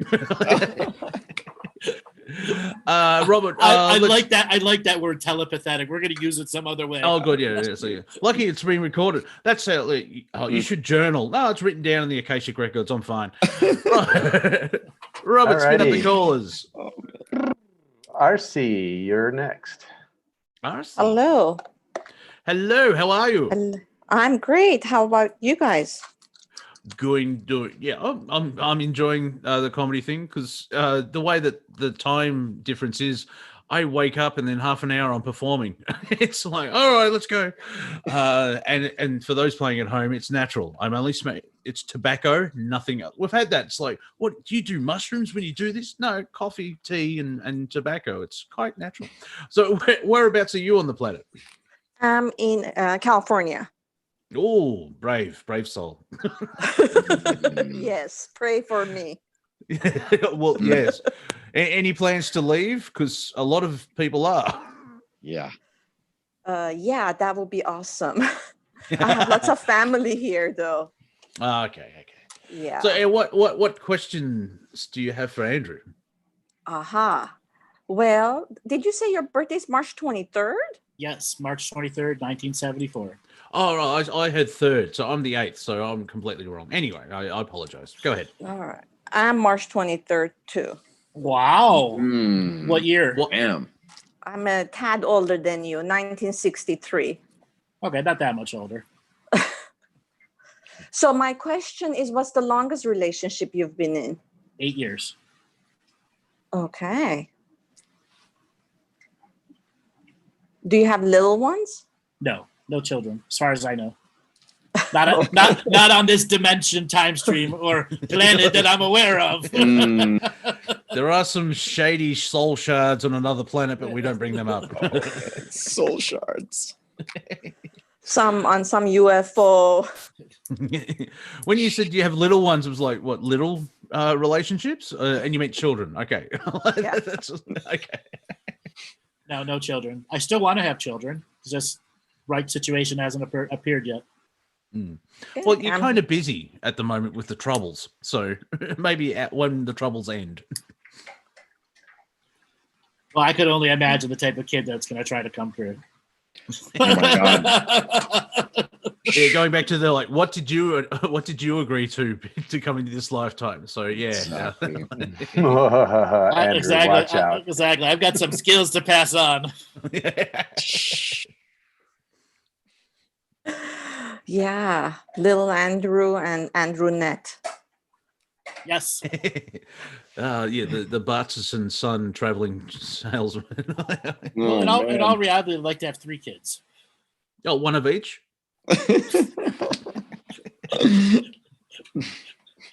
I mean, 4 is pushing it, but I'd be good with 3. Yeah, that would be good. You'll make a good dad. Oh, I know I would. So what questions do you have for me? That's about you asking me questions.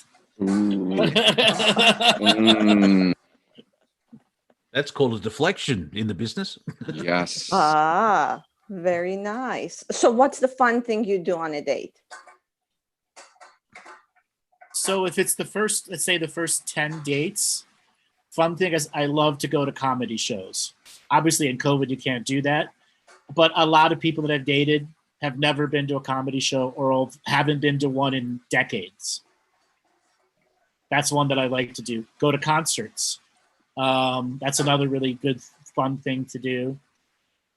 Obviously, the whole walk on the beach and park stuff, that's common stuff. So that's just general way to go and do things.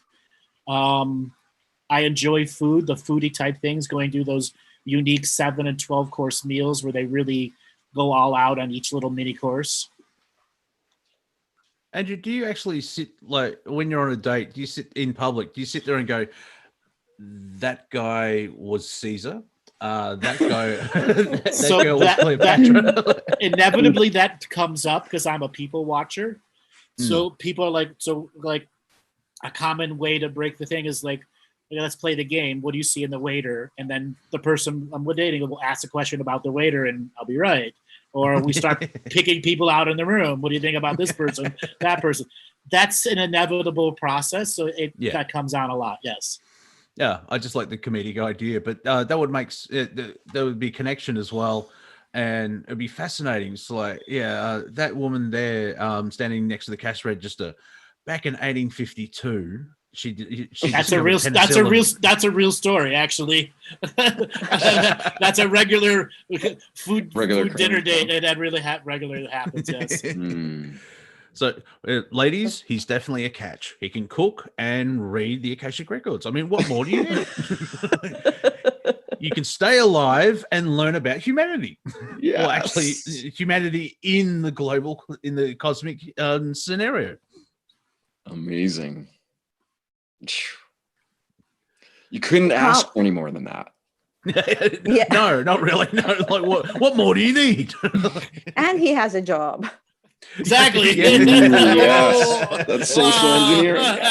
Yes. Yeah, he doesn't stay home playing video games all day long. No. I'm just thinking the idea of a deadbeat galactic historian. Yeah, whatever. And he won't play video games because people ask, do you play video games? No, I live in one. Exactly. Yeah. Now, I don't want to respawn. There's a lot of issues about that because memory wipe and blah, blah, blah. Any other questions? Any other question? Yeah, you like pets? Yes, I love dogs and cats. For the longest time, I had a dog, a cat, and a blue and gold macaw. Ooh. I got the dog and the cat from my one brother. And when my middle brother left for Hawaii, I inherited his bird. So I had a dog, a cat, and a bird. Okay. And that bird was the most jealous bird. If I did not acknowledge him the second I walked in, if I blinked at my dog before I acknowledged the bird, he was mad. That bird was mad. Oh, wow. Yeah. So any animators out there, that is the perfect Warner Brothers cartoon. Andrew, a dog, a cat, and a bird. So it's like the food chain. Like I'd come in, I'd open up the cage. He'd run around and play with the dog and the cat. The bird owned the house. Like the dog and the cat would immediately respond to anything. Like whenever I go, Ginger, Cookie, and she'd come running for wherever.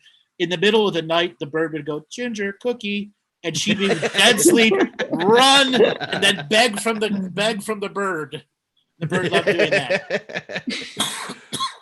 It begs the hilarious. question. It begs the question: what karma's been unplayed with that?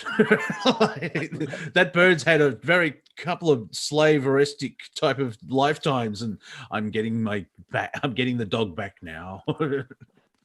Reminds me of a parrot joke. Tell us the joke. So this guy that lives on a boat has this parrot.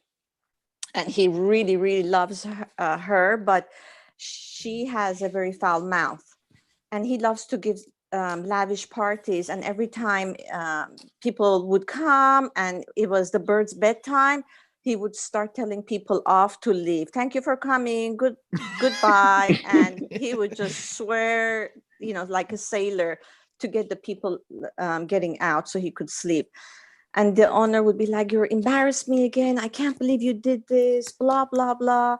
You do that one more time. That's it. That's it. So, of course, the next day, the bird does the same thing. So after everybody leaves, he takes the bird and puts it in the freezer and closes the door. And after a few minutes, he's like, oh, my God, I'm going to kill my bird. I can't do that. I got to let him out. So he opens the freezer door. He lets the bird out. The bird's quiet. He's like, oh, my God, the bird's gone mentally dead. And then finally the bird says, I will never swear again. Just tell me, what did the chicken do?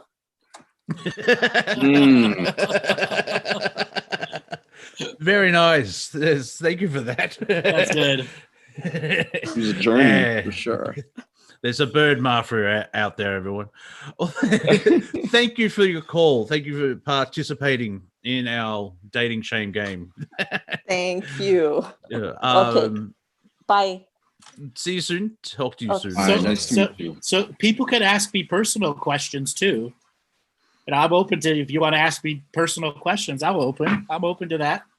Yeah, well, Andrew's seen this entire show already, so yeah, it worked out fine. All right, let's have one more caller. So we'll spin up the wheel of callers and let Robert do the voodoo that he does so well. Victoria. Ah, the state of Victoria is calling, Andrew. That's a big state. Victoria, you there? She's not picking up. Let's try one more time.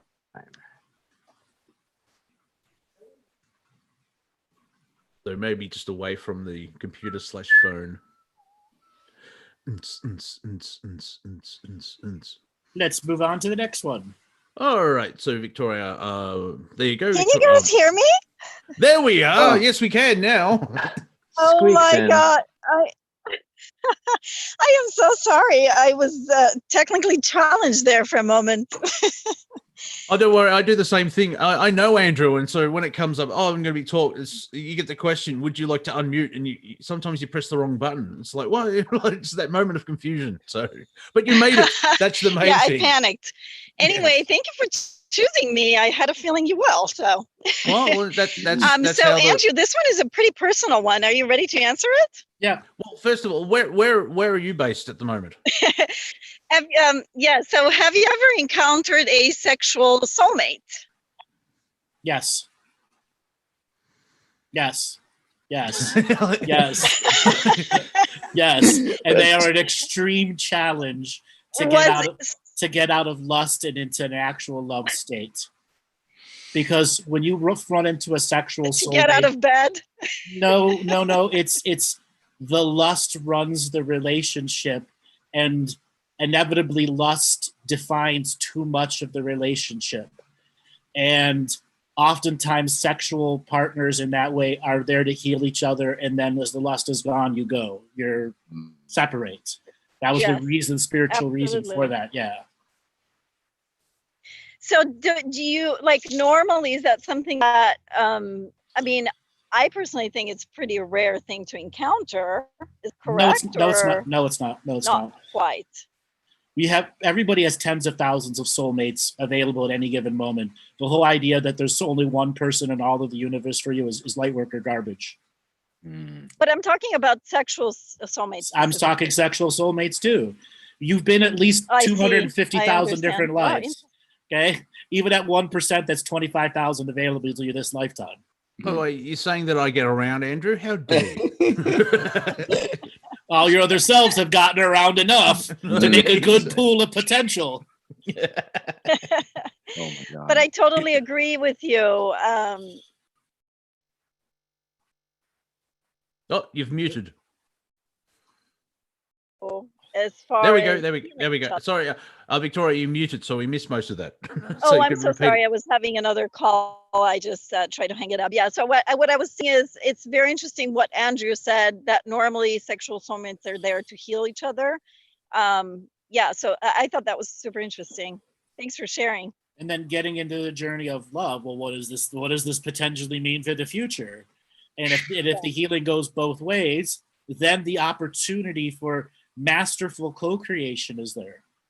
Yeah. Not just in the sexual side, but the intellect side. Because when I do become intimate with a person, there's an aspect of the energy that they share, and just like when I'm with a person, I get part of their energy. That's the way sexuality works. Absolutely, for sure. Yeah, on the internet, they say, like, when you're with a sexual partner, you're with everybody they've been with, and to me, that's kind of discouraging. It's like, all those dudes. What element is that correct, Andrew? Like, is there a DNA, or So, is it energetic, or is it just if light a work person's crap? done, if a person's done their spiritual hygiene, very little of that bleeds through, other Okay. than the habit patterns that are repeated. Okay. Because, like, yeah, it's a lot of people experiment in their 20s, and you you don't want to meet somebody in your 40s like, why is there 200 people standing behind you? That's a great point, though. That spiritual hygiene, that's really the point of it all. And a lot of people don't do that. And so all these things bleed through. It's a great That's point. one of my biggest teachings is spiritual hygiene, spiritual hygiene, spiritual hygiene. Yeah. It's what will free you from 90% of the yuck. I call it sharing the dirty energy underwear. And that's why so many people are so afraid of what you said, Monty, because, you know, and it's on the internet, it's everywhere. So many people believe it because they're not doing that internal work. Yeah. So.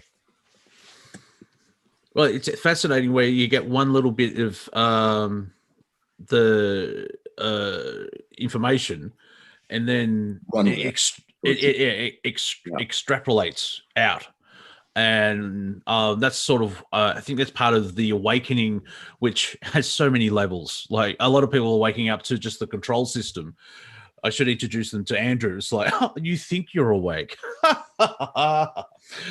You have all of this. I'm like, what? But it's about narratives. Like, we do create our own worlds, and you have your dream bubble, but it doesn't mean you ignore other things at the same time. It's finding balance. That, to me, that's, I guess, one of my things in this lifetime is to find balance. And this, you can find balance in everything. It's fascinating. So I'm going to open up the conversation because you brought up the sexuality thing. I have 14 healing techniques under my belt that I've mastered.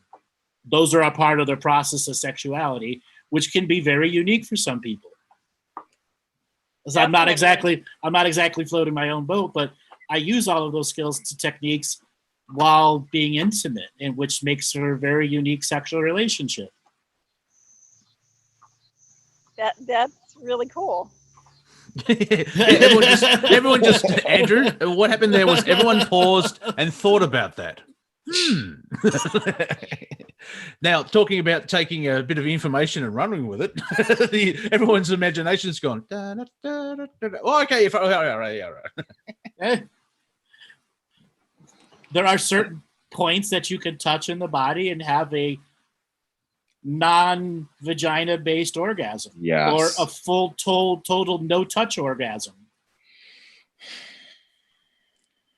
Once again, a thinking pause. That's cricket. The cricket all moment. Women are listening.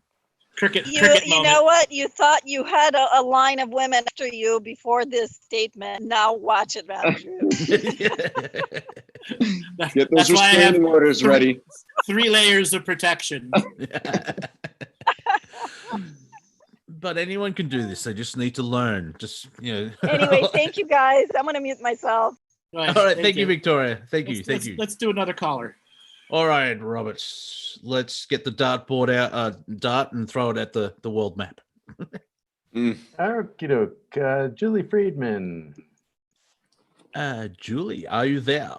I am. Can you hear me? Yes, we can. What part of the world are you from at this point in time, in no time?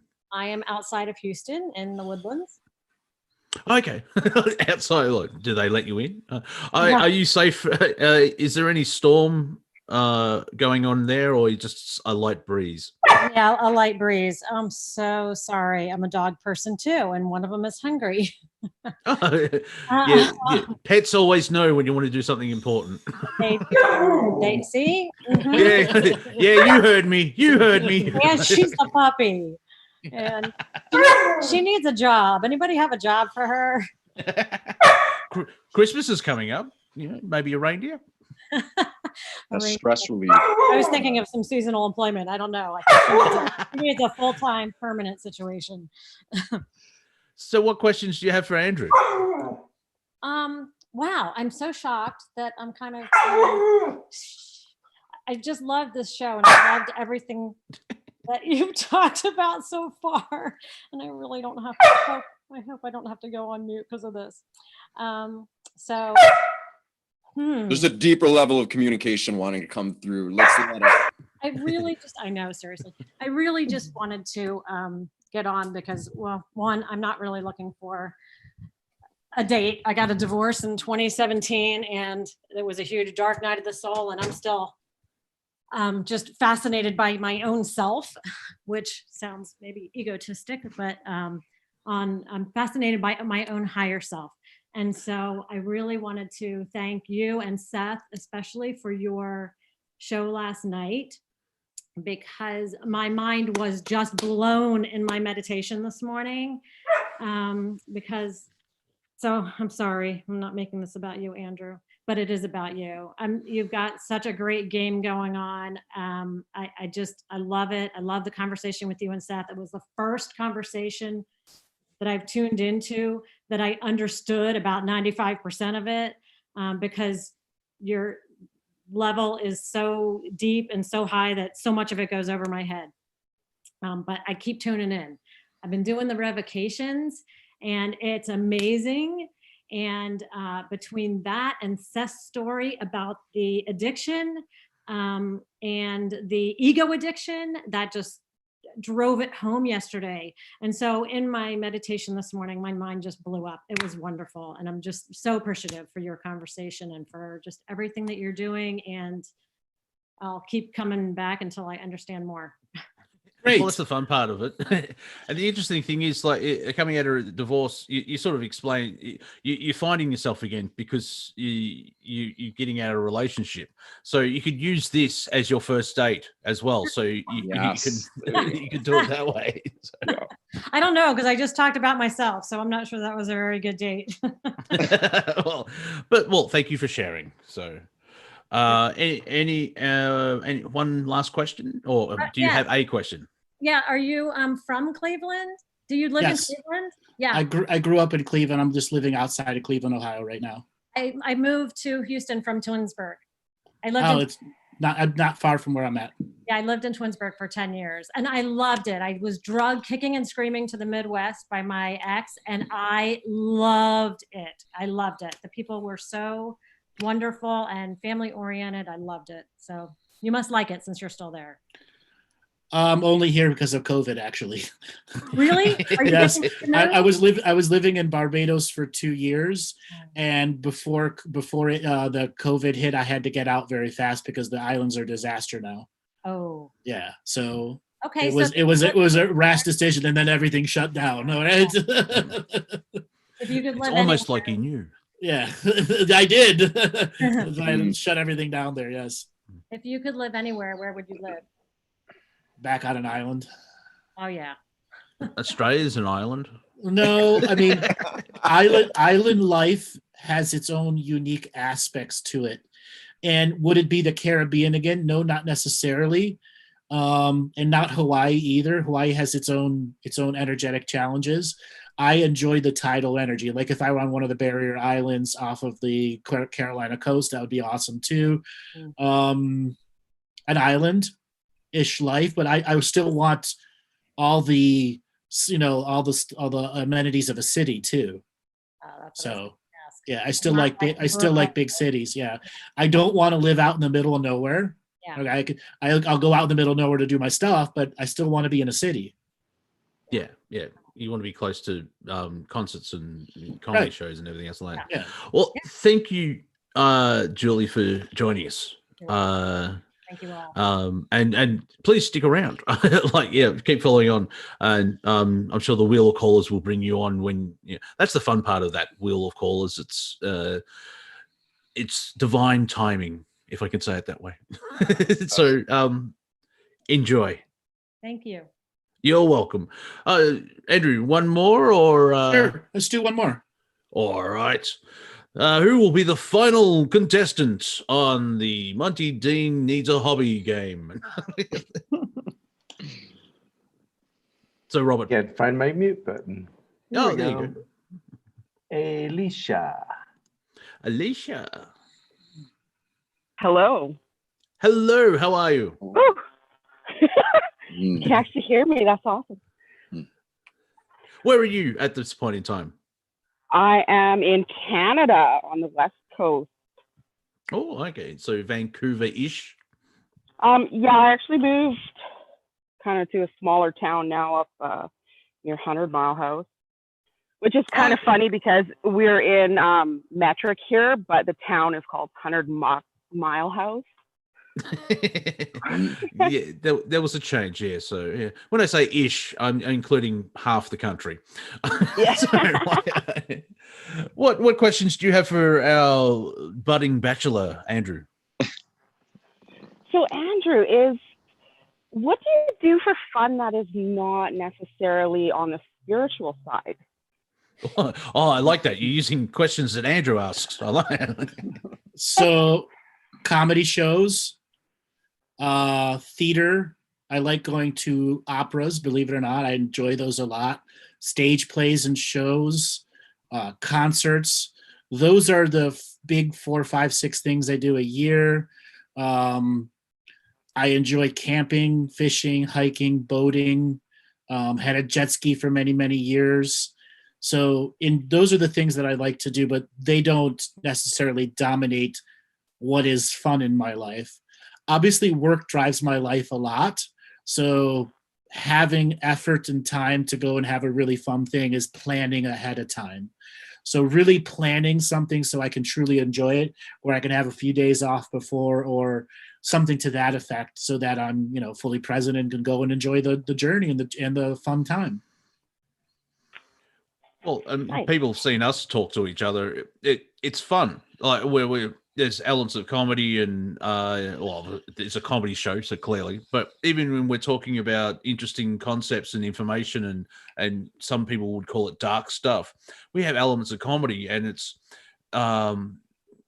exploring ideas, and it's fun. You do what you do. Yeah, what is it? You do what you like, and you like what you do, or you do what you love, and you love what you do. Yes, labor of love. Yeah. Yes. Yeah. And it definitely shows you guys are freaking hilarious. Thank you. So, did you have any personal questions you want to ask me? Oh, I'm getting a little just blank-headed now. Little hot under the collar. Yeah. Lordy. I know you're talking about all these spots, and I'm like, oh my god. Yes. I could use the meditation voice. There's this spot on the back of your neck. When touched, just like that. Lower, like lower. this? Oh, lower. Lower. There. Oh, there it is. There it is. Hello. Wow. I'm getting That's a great. texter and drawing a circle. Yeah. So, what? Nothing comes to mind for a question, or I'm totally drawing a blank here. I'm getting all nervous. What are you nervous? This What are you is- nervous? What are you nervous? What are you This nervous is me about? coming into my fears, put your hand up. Don't look at me. I've been on this show the whole time. I've hardly said anything. So don't. So, what ultimately are you afraid of? I don't know. like You're nothing not to do? Maybe That's I'm what a it little is. bit- It's your fear of the Maybe unknown. it totally is. Like, maybe it's, I don't know. I really follow you guys, and I'm a little bit fangirlish right now. It's okay. So we're gonna have Seth come in here and break down the fear for you, so that you can get to the actual question you want to ask. You ready? Yes. Go, Seth. Okay. So whatever it is that's causing you to feel that is your greatest teacher. It's there. It's trying to get your attention. It's that fear of the unknown, but you've done it so long, so many times in this life that you're not able to see it clearly as it comes up. But right here, right now, you're put on the spot. You're under the lights of scrutiny, but it's not us that's doing it to you. It's you. It's this greater, deeper part of you that's trying to get your attention. And right now, without even thinking, without going into the past, you can just open it up and let it come out. What is it? What is that fear? Name it. Name the fear. Yes. Without thinking, though. Don't think. There's no thought associated with it. There's just something that's there that's causing you to feel this resistance. I guess a fear of acceptance. Okay. And what is that connected to? Because everything has, like, every story has its stories, every issue has its issues. That fear of acceptance comes from something, and just without thinking about it, what does it come from? What's the first thing that just comes to your awareness when you feel that fear of acceptance? Not feeling it. I would say it's a self-esteem issue. So, like most of us, something happened when we were kids, right? That took us out of it. We felt great. We had this child-esque joy, this innocence, this awe, this just feeling so much life and awe and wonder in the world. But then something happened that took us out of it. Do you know what that was for you? Do you remember? Oh, Let me yeah. rephrase it. What's the first most intense thing that you remember happening to you? Why? I think the first kind of major negative was my family projecting weight issues on me as a child. So then you have held on to that, right? Whatever feeling that created in you, you literally became, like we were saying last night, if you listen to the show and if you didn't, go back and listen to it because you'll get a lot out of it. Whatever happened, it triggered feelings in your body that you unknowingly became addicted to. And from that point forward in your life, you unknowingly projected that fear of acceptance out into the world so that it would keep coming up in different ways so that you could look at it, so you could face it, because it wasn't trying to bring you down. You just accepted it as that. It was trying to get you to come out of that. Right? Wow. Right? What if you looked at it like that? What if you looked at it as whatever that initial thing was, it was actually there to try to get you to grow in a way that, had you known it was trying to do that, you'd be on a whole other level right now. Yeah, I can see that for sure. Yeah. So now what question can you ask from that?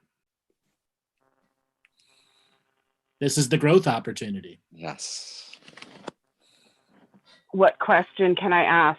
Yeah, be a selfish fangirl. It's okay. Exactly. Be light. Just be light. light. Be so light. Like, enjoy it. Yeah. What in life, where are you spiritually, mentally, when you are happiest? When are you projecting the most happy you could possibly project or feel? Or well, at any moment that I'm being me and I'm not dealing with the shit in the past, and any moment I'm not dealing with the shit in the future and allowing myself to be me, I am the happiest. I'm generally not a depressed person, though cyclical depression, which is not true depression, comes through from the amount of responsibility that I have. And at times I want to shuck off the responsibility and go and be a free little rebel. And that makes me happy too.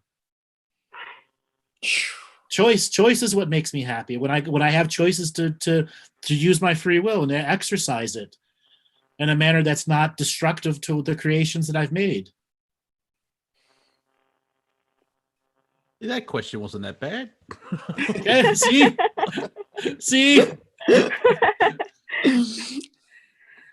oh, well, thank you for that. Yeah, Not the way I expected that to go.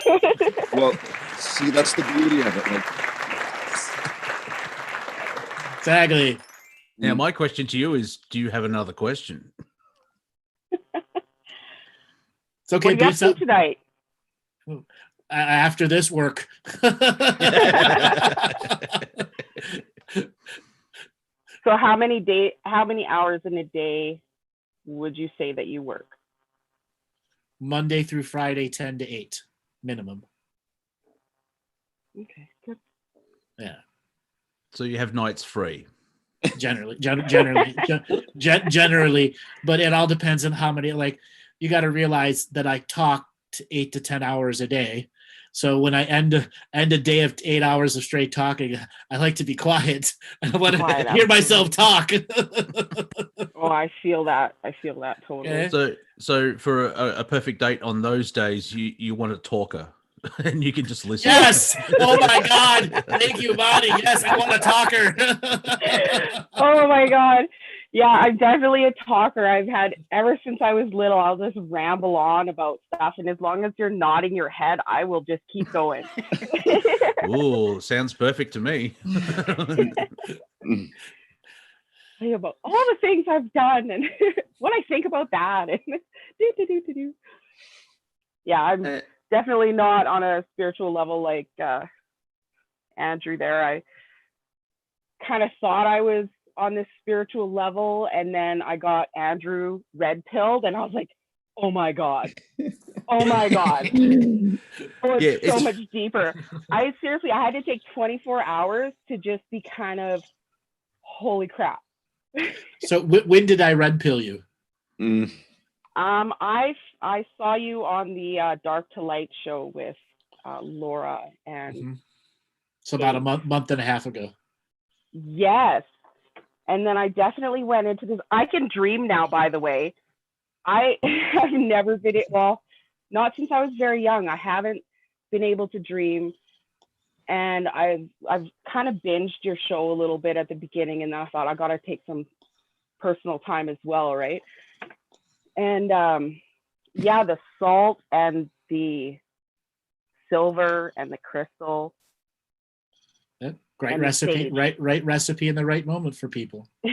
Yeah, and I did that on my tailbone, and I went and bought a detox. But unfortunately, far too many dating conversations end back to detoxing. I know. It's like I really have to go take a galactic demonic shit. You know? How many times have you said? How many times have you said colonic, demonic Andrew? shit out, then maybe I'll be on your level a little bit. I'll understand what you're saying anyway. We should preface that for Andrew. If you go on a date with Andrew, he will eventually say the word colonic.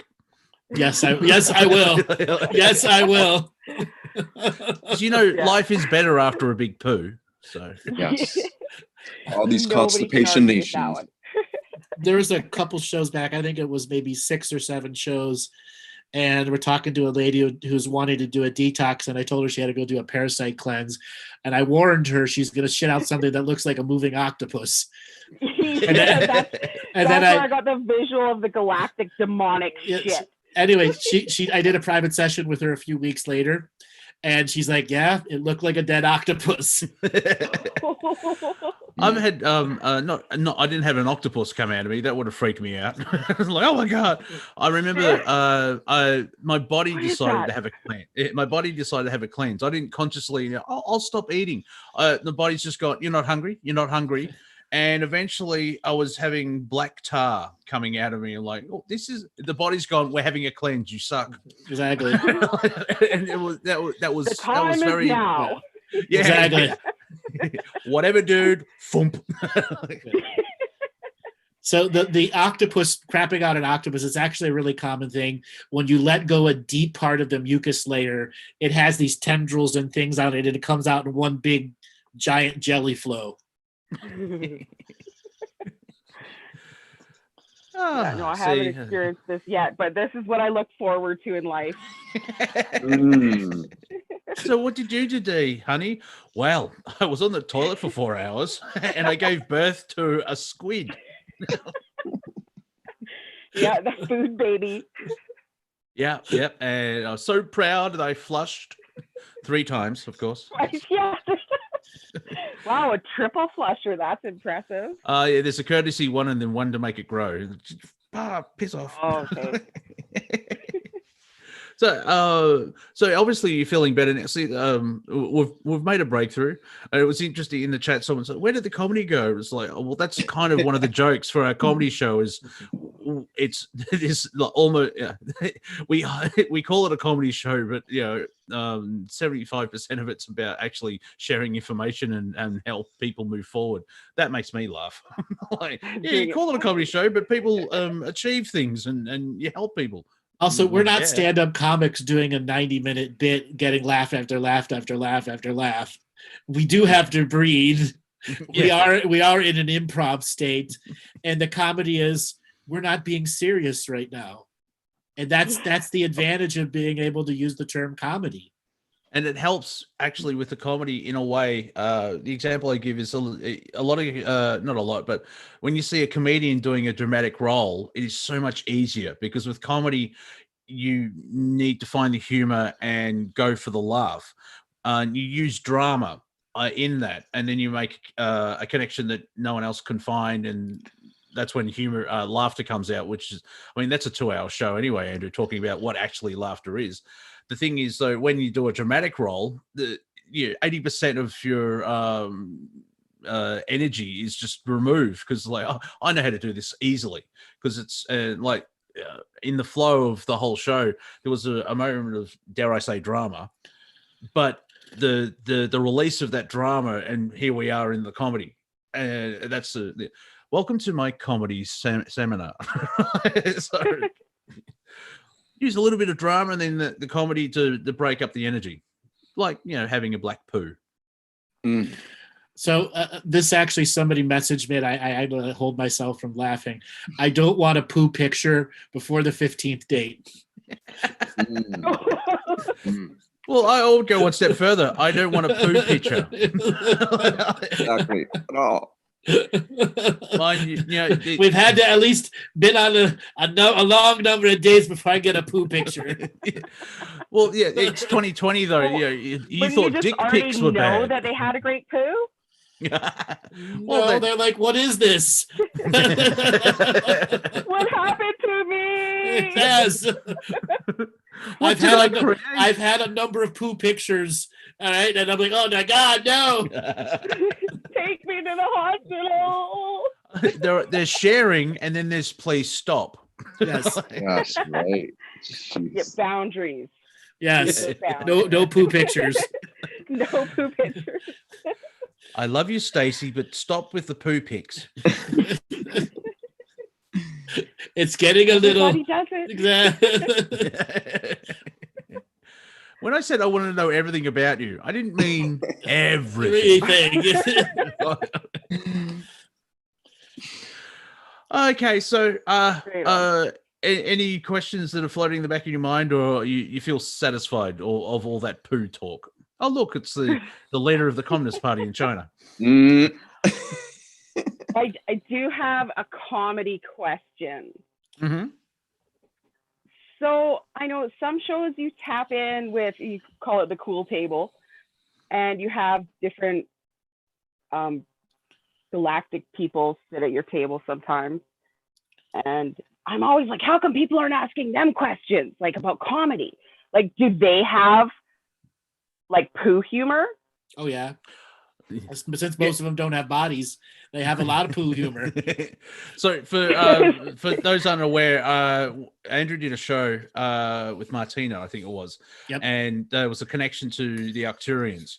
And I had an experience where, for me, I felt like I was in the Galactic high school cafeteria, and one of them said hello when they walked past me. And it's like, oh, the cool kids know me. Yeah. And so that's the setup. And the question has popped up occasionally to see what the Galactics deal with humor as well. Like the idea that we wear shoes makes them funny, makes them laugh, but also we pay rent, and that freaks them out as well. So I'm working on material when I start doing my intergalactic tour. So they've clearly never walked on gravel. Yeah. Have you heard of a Lego before? So, Andrew, if I may do you ask, have kids putting crap everywhere?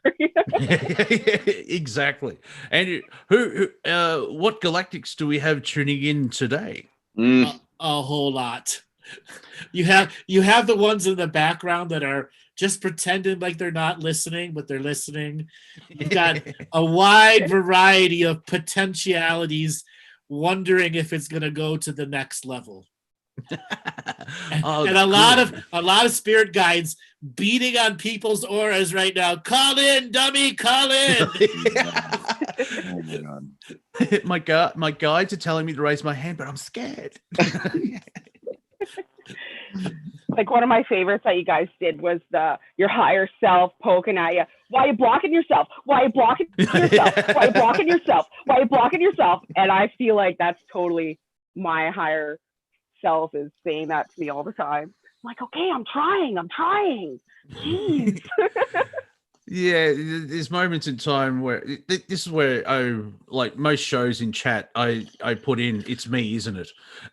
And it's usually the connection between the lower self, but the waking conscious this level and the higher self going, just try now. Like, have you seen those memes where my higher self, after I make the same wrong decision for the 15th time, and it's usually someone completely deflated, like, oh dear God. So thank you for calling in. So Robert, Okay. so you want to open up to some of the male callers too that just want to ask dating advice from me? Yeah, okay. Yeah, we'll just clarify, gentlemen. It's just not locker room talk. Let's don't go presidential here. But any guys that want some advice? We are in Galactic overtime, and I will bring out the Galactics and have them come sit at the cool kid table if we get some cool callers. This is the Friday night comedy show. So for all you people that haven't stuck around to the end, let's take it into overdrive. See who else has their spirit guide whacking them on the head. Oh, call in, dummy. Raise your hand. I just got an image of a Syrian going, freaking press the call. I believe we've got our first. Go ahead. We got our Robert. first caller. Travers, you're up. Travers, how are you, sir? Yeah, I'm good. How are you? I'm Can all you hear right. me? Where are you? Yeah, yes, we can. Where are you calling from? I'm in sunny Byron Bay. Show off. Yeah, a bit like that. I do apologize on some level for the Melbournians. Well, yeah. I come from Hellbourne. It's like, Byron Bay, where you need Nimbin, so you know what I mean. Yeah, and all about the go ahead. spaciousness for me, brother. So I share some your way.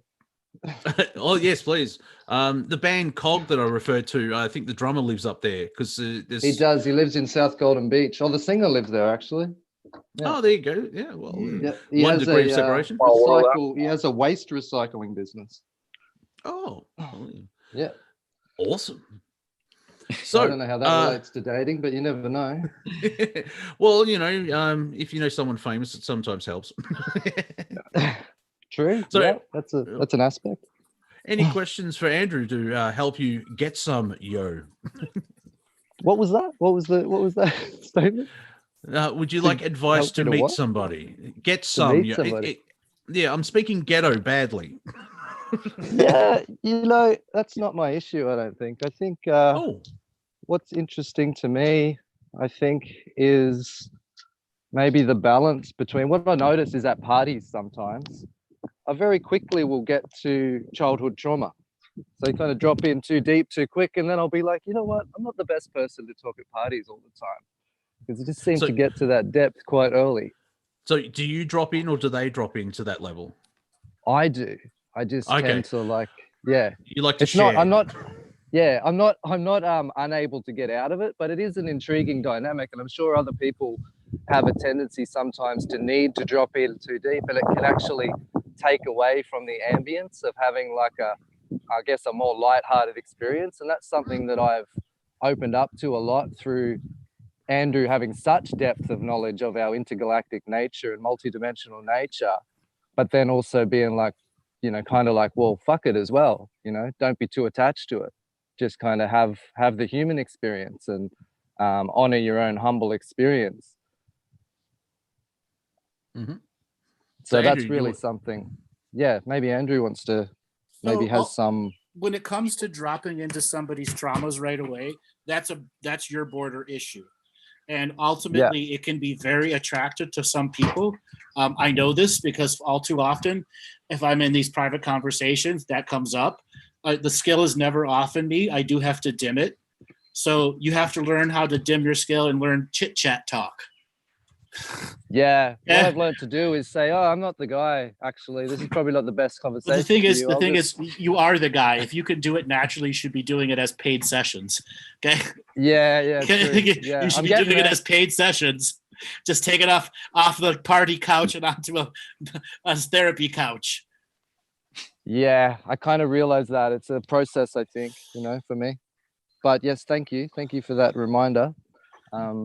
But it is a very intriguing thing, I think, when people like to drop in with the deeper emotional aspects, and it can almost take away from the validity of the more light-hearted perception of life, because there's this sense of, but there's so much depth, there's so many things to focus on, there's so much to sort out.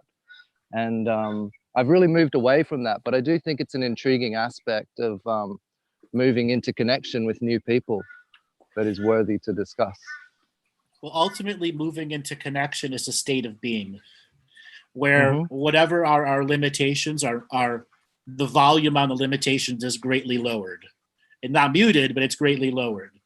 And when we enter that state of allowance, there are things that come up that are your warning signs of, this is too deep for me, or this is the type of ephemeral conversation you want to have, an in the moment conversation. One that may create a memory and one that may not.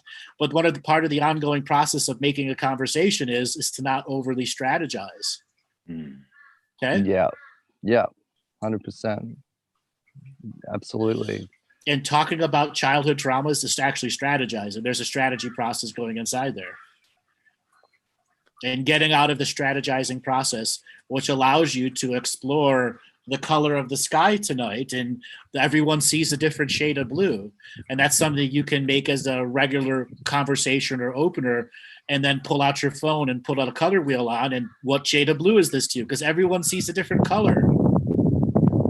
Yeah, I agree with that. That ability to realize that everybody's having their unique experience, and therefore to find wonder and awe in that process, even in something that's very simple and shared experience. Right. And then it allows everyone to have that childlike emanation of, yeah, this is purple to me. And somebody goes, no, that's not purple, that's blue. Okay? Yeah. And there are a lot of people who are that colorblind. And it's like in that moment, you're both having a new experience, because you're realizing that in that moment, it's not one thing. You're immersed in something that neither person can define, kind of thing. Exactly. And when you're in that undefined state, you're right on the edge of unknowingness, allowing your spirit to make unknowing knowing. Yeah. Yes. I love that. That's that like present moment, emergent, spontaneous creation experience. That's why I tell everybody, go to your edge of unknowingness twice a day. Learn to know that edge. Become an edge walker. Yes. And as Bill Hicks says, once you get to the edge, don't worry, because there's a ledge beyond the edge. The edge gets further and further and further away. Just keep going. Yeah, get to the edge and look for that ledge. I always like that saying, jump and the net will appear. I feel like that's a really cool jump saying. and the ground will appear. Yeah. I was going to say metaphorically, don't do that in physical terms. And then I've heard other people say, start before you're ready. And I think there's validity in that as well, because we can procrastinate ourselves out of moving forward into something. But you could also precognify yourself into a situation that isn't free will. Okay. Tell us about that. Predicting the future that is just self-manifesting an outcome. Yeah, right. Like perceiving something from a past experience and projecting it onto the future. Forcing the experience too. Yeah, I've met people's like, see, I knew this would happen. Yeah, because you created it. Yeah, that's definitely a paradigm that I feel like we're learning to shift ourselves out of, right? Which like we were saying earlier. The end of the world, Andrew and I were saying earlier, like the end of the world, there's this idea that the end of the world's around every corner, and that this next election or this next thing, the end's going to come, but it never comes. And they've been saying that forever. And when you finally realize that everything you're being told isn't really happening anyway, then you're like, I can just be lighthearted. I can choose to feel good. I can choose to rise above it. And that's really when you take your power back. And that's when you lighten up. And you don't have to be funny. I mean, I'm not like a naturally innate funny person, but I know when I feel good. I know when it feels lighthearted, and I'm choosing to be in that to the degree that I've made that a default state of being. And we forget we can do that. Yeah, Bill Hicks has got a routine where he talks about, does anyone watch CNN for 12 hours? I wouldn't recommend that. And you watch CNN, it's like war, famine, death, AIDS, war, famine, death, age. And you look out your window, where's all this shit happening? Ted Turner's making it up. Yes. And it's like talking about lockdown in Melbourne. Apart from everyone wearing a mask, it's the same. It's like it's a Sunday every day because people are staying home. but then you watch the news and it's just today tragedy struck when Collingwood won the grand final. They just make everything out into a negative aspect, and everybody buys into it. Yeah. Well, you know what? and- It's actually difficult to believe in a world that you can trust in. That's what I noticed. People find challenge in believing that they could trust in the nature of this creation because it's been seeded so deeply that it's something that is out to consume you, that it's actually challenging to step into the space that is like a fully embodied revelation of just being like, oh, actually, that was a dream. Yes, it's every reason too, though, because we are the creators of this. That's what we don't realize. We're stuck in the creation, and we believe that so much that we give it power over us. But that's why it's that quantum jump. You might not be able to see or know what's on the other side, but go for it, because this doesn't suffice. It's that it's internal. a choice. And it comes to a choice where you don't have to believe the global narrative, and you can create your own little dream bubble. And instead Absolutely. of the way that the media, the false reality that the media puts forward, and people buy into it and they get addicted, and the duality of it all. Or you can play with your cat for 5 minutes. Yes. Yeah, totally. Well, that's why I love that concept that Andrew puts forward of the great dream of peace. Like it just positions this unknown coordinate that you can put a synergized consciousness towards. And assemblize all of yourselves who have been working on this also. So they all can individually dream their own great dream of peace, and then share it with all of the others dreaming the great dream of peace.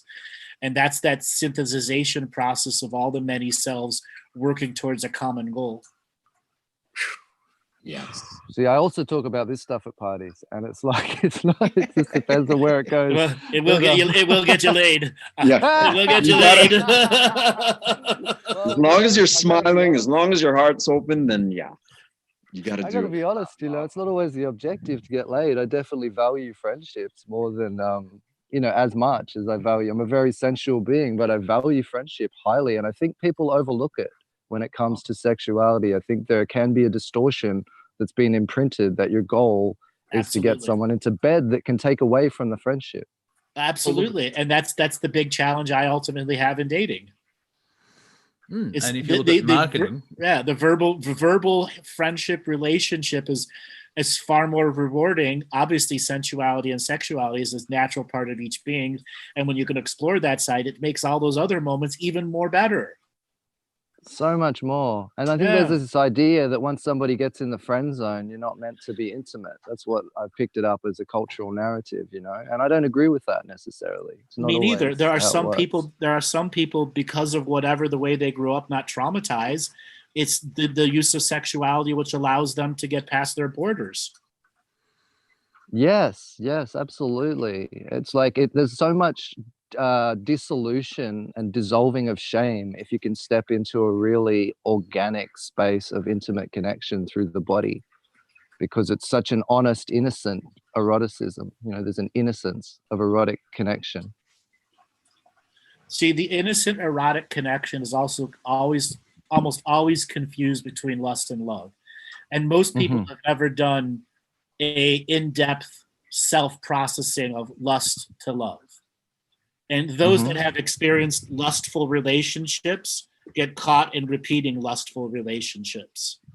And then there are those that want love and won't allow lust in. And lust is a gigantic teacher too. Yeah. Lust is there for a reason. It drives people into self-education of sensuality. Lust is not always penetration. Lust is cuddling. There's so many people, they lust for touch. We have forms for the cuddling too. Okay.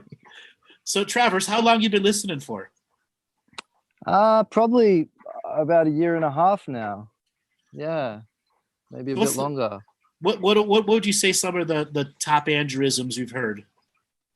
Like in terms of key concepts, like that have changed my life, the dream of peace, the connection to the peacekeepers, the peacemakers, that idea of an ancestral lineage that actually has had integrity, that I can trust in, that I can surrender into, that I can be like, okay, you know, these are my friends on some level. That has been very powerful for me. Anything I've made you laugh at and spit your drink out? To laugh at and spit my drink. Well, there's moments, you know, there's a lot of things. There's been a lot, because you'll do a lot of comedy within the deeper stuff as well, you know. I have my moments of just finding, yeah, there's definitely moments, but I couldn't like pinpoint it because it's sort of fleeting, you know, passes through in a moment of brilliance, and then it travels usually into something, because ultimately I'm interested in, I guess, a more unified sense of being rather than just a cheap laugh. So I enjoy it, but then I'm also wanting to like, I guess I'm doing a lot of healing through my body as well, from my perception, with the sense of the lightness, like learning where those stagnations are held. So maybe, you know, sometimes that makes it, you know, less lighthearted. And so it's like lighthearted, but then it's like it's medicine as well. So it's like an interesting balance, I think, when I've experienced a lot of what I see as impedance through my body, that now I see is because I've been holding on to stagnant belief systems that don't serve me and aren't really things that I would choose to perpetuate. Very well said. And I like the crow in the background going, yep, yep, yep, yep. Yeah, so I really appreciate the work you're doing, and I love that you've brought it into a comedic space. I love seeing Monty unfold. I've enjoyed Seth last night, it was this morning. It was the morning for me, but I mean, I feel like you're creating a wonderful platform to bring a lightheartedness to spirituality, and I think spirituality gets heavy because there's such potential for a whole new way of being that it sometimes seems so dramatic, you know, and having someone put it in a time frame, in a perspective, and be like, nothing's going to happen tomorrow, you know, chill out in some ways, but at the same time be diligent and apply your spiritual hygiene, and you know, honor this planetary sentience and honor other beings, and also don't be caught up on praising them and kind of like putting them above yourself. So there's a great synergy and sort of integration, I feel, through the work you're sharing. Thank you. Thank you. And the fact that you can recognize it and verbalize it is a great gift to me, because I have worked at this platform, developed it, created an audience, creating a space for people to learn, talk about spiritual hygiene and the deep philosophical conversations that one needs to have with themselves. Without the seriousness, but also know when to be serious. Well, the way I've felt it is you've gone to the depths. So there's points where you can just mic drop it. You know, you can just be like, boom, leave that with you sort of thing. And it changes your reality. You know, it's almost like you literally start aligning a new universe from that point kind of thing. And then there's, you know, then there's an element of like, but don't take it too seriously as well in some ways. Like, don't take yourself too seriously, but also commit fully to yourself. So it's an interesting paradox, right? Yeah, I'm a master at mic dropping. There's nothing wrong with being serious. Be serious about comedy as well, and it's all part of the mix of everything. It's like yesterday with Seth, I had quite a few mic drop moments. Right, blip. Here you go. Yeah, I did feel that. Hey, I felt it. It's like really cool seeing such different forms of wisdom interacting. But he could pick the mic up and drop it for me. That's what I love. When somebody picks that mic back up, all right, let me have my moments. And we're going to see a lot more of that too, because as everybody's becoming more aware, the potential for this to really explode is there, you know? Yeah, we each hold like a particular anchor point of what we've been, I guess, cultivating within ourselves as we anchor our signature soul frequency and really bring that into a full expression kind of thing. Yeah, unique gifts, each one. Yeah, which thanks, is the fun guys. part of fun part of the creation as a kaleidoscope. As I explained to people, you are the center of your universe, and through the joy of creation, we can interact. Oh, that's beautiful, Monty. I feel like you'd make a T-shirt of that, bro. Yeah, that's another one as well. Yep. You'd probably dissolve the drones out of the sky in Melbourne. Yeah. I just thought of another one. How's my pooing? Just ask me. Yeah, it's funny when you guys are talking about that. I was laughing. I was actually on the toilet, believe it or not. And and it reminded me of this concept that I came up at a festival a while ago called excremosis. And basically, you know, the concept of osmosis. Mhm.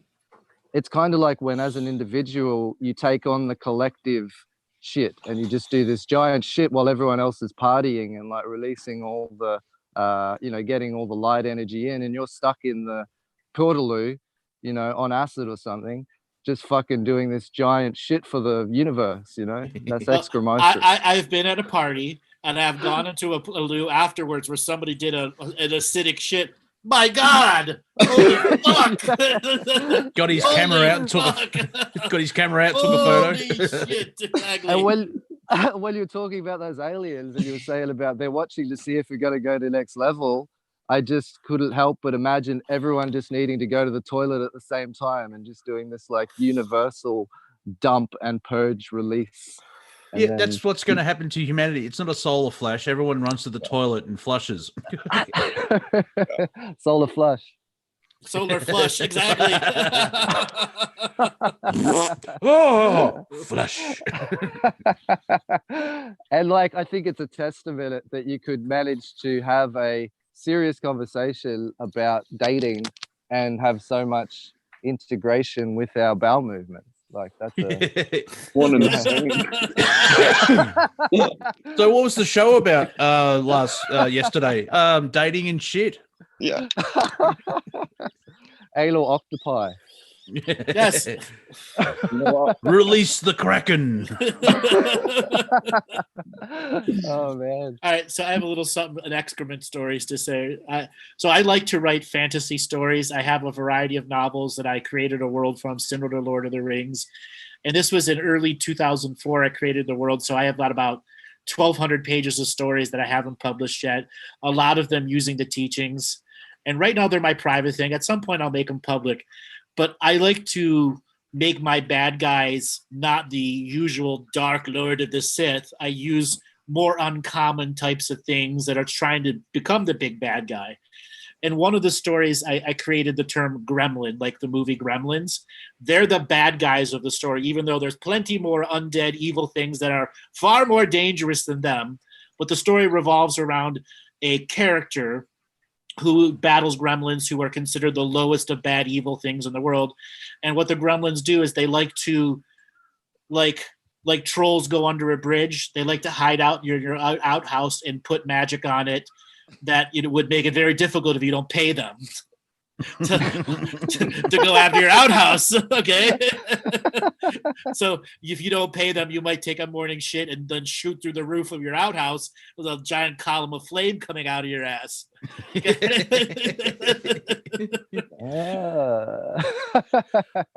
just quickly want. Oh, go ahead. So in this story, I needed to come up with something really different, and I decided to come up with a term called an excrement elemental.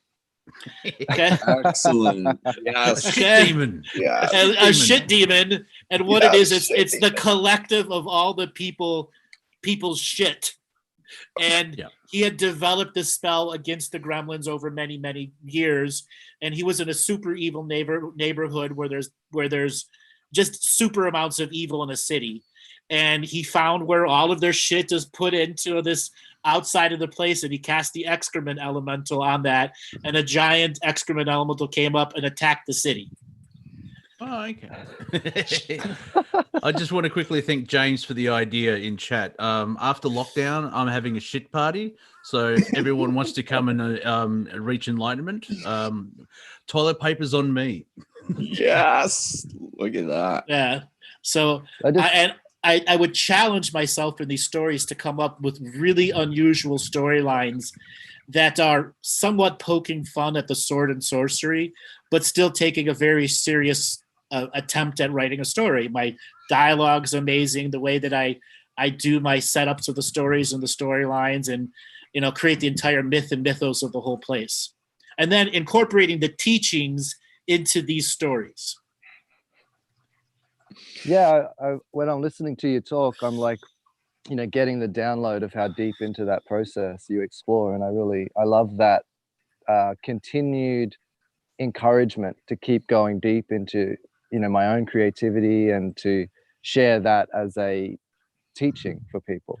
And I have to say, these stories that I've written have repaid me a trillionfold,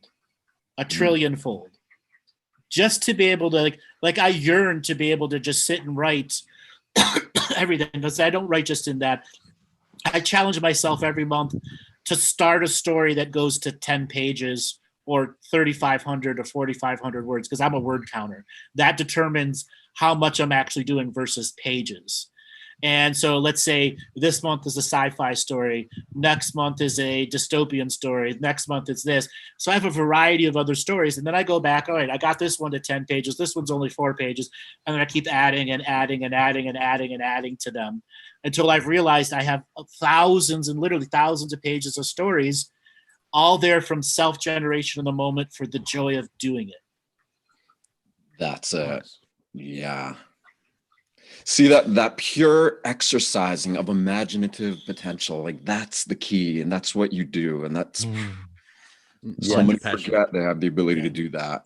Like a thesaurus, a master thesaurus is my best friend. And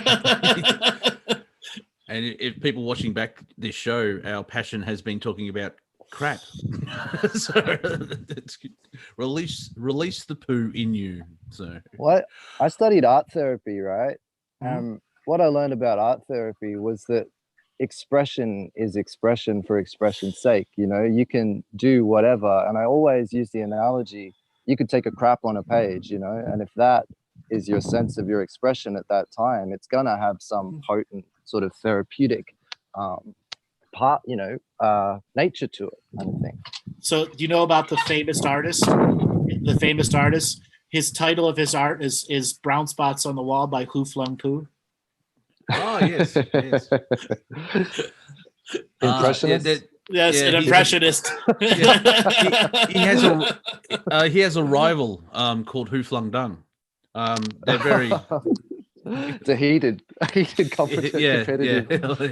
Oh, the shit they got into. Exactly. He's an expulsionist. So after this show, everyone, when you have explosive diarrhea, just remember you're evolving. Or you're residing from an Asian country.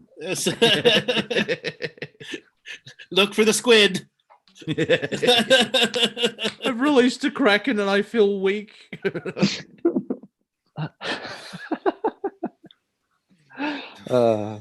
Yeah, thanks for a fun morning. Hey, I just woke up and just sort of found you. I was like, I'll see what these guys are on about today. And here you go. Yeah, you sort of like me, because I have to wake up as well. My entire day's really weird after these shows, because I'm like, what do I do now?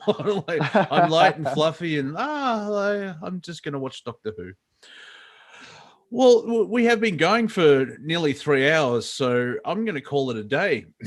I'm going to call it. Yeah, Saturday. Doctor Who calls, Monty. Doctor Who calls. Yeah, man. I'm up to the Ninth Doctor. I started back in 1974, and now I'm up to 2005. Yeah, I'll just watch I'll watch one episode. 17 seasons in, I should be doing something else, but there's another one. So, thank you, Travis, for being a wonderful caller. Yeah, that was great. Yeah, thanks, guys. So wonderful to chat to you in person. I really honoring everything you're doing and getting a lot of joy out of it. So thanks so much. Thank you so much for calling in. You're awesome, brother. You're awesome. Blessings, guys. Blessings. See you soon. I'm going to take the talking stick and hand it back to Andrew as he does the hosting much better on his own show. There, I said it. but now you have practical experience. You can put it on your what you would call it. All right, we're at the end of the show. Seth, why don't you give a way for people to get a hold of you too? I'm awake nowwhat.com. Okay, and then he has Robert's got all his information up there. And Mr. Monty, why don't you give a way for people to get a hold of you? Main point of reference is the Wafer Thin Entertainment YouTube channel.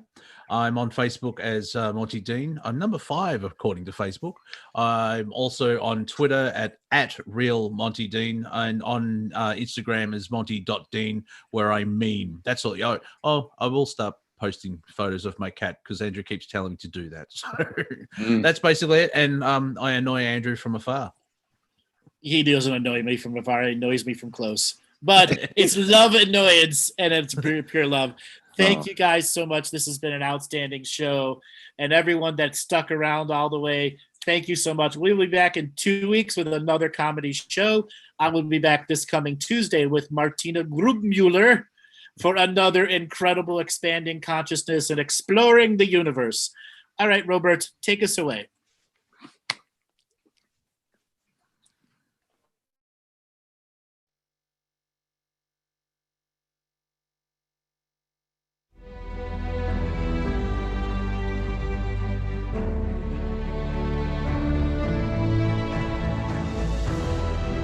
Each different bubble of reality is true. A galactic historian is a person that looks at all the lines of dramatic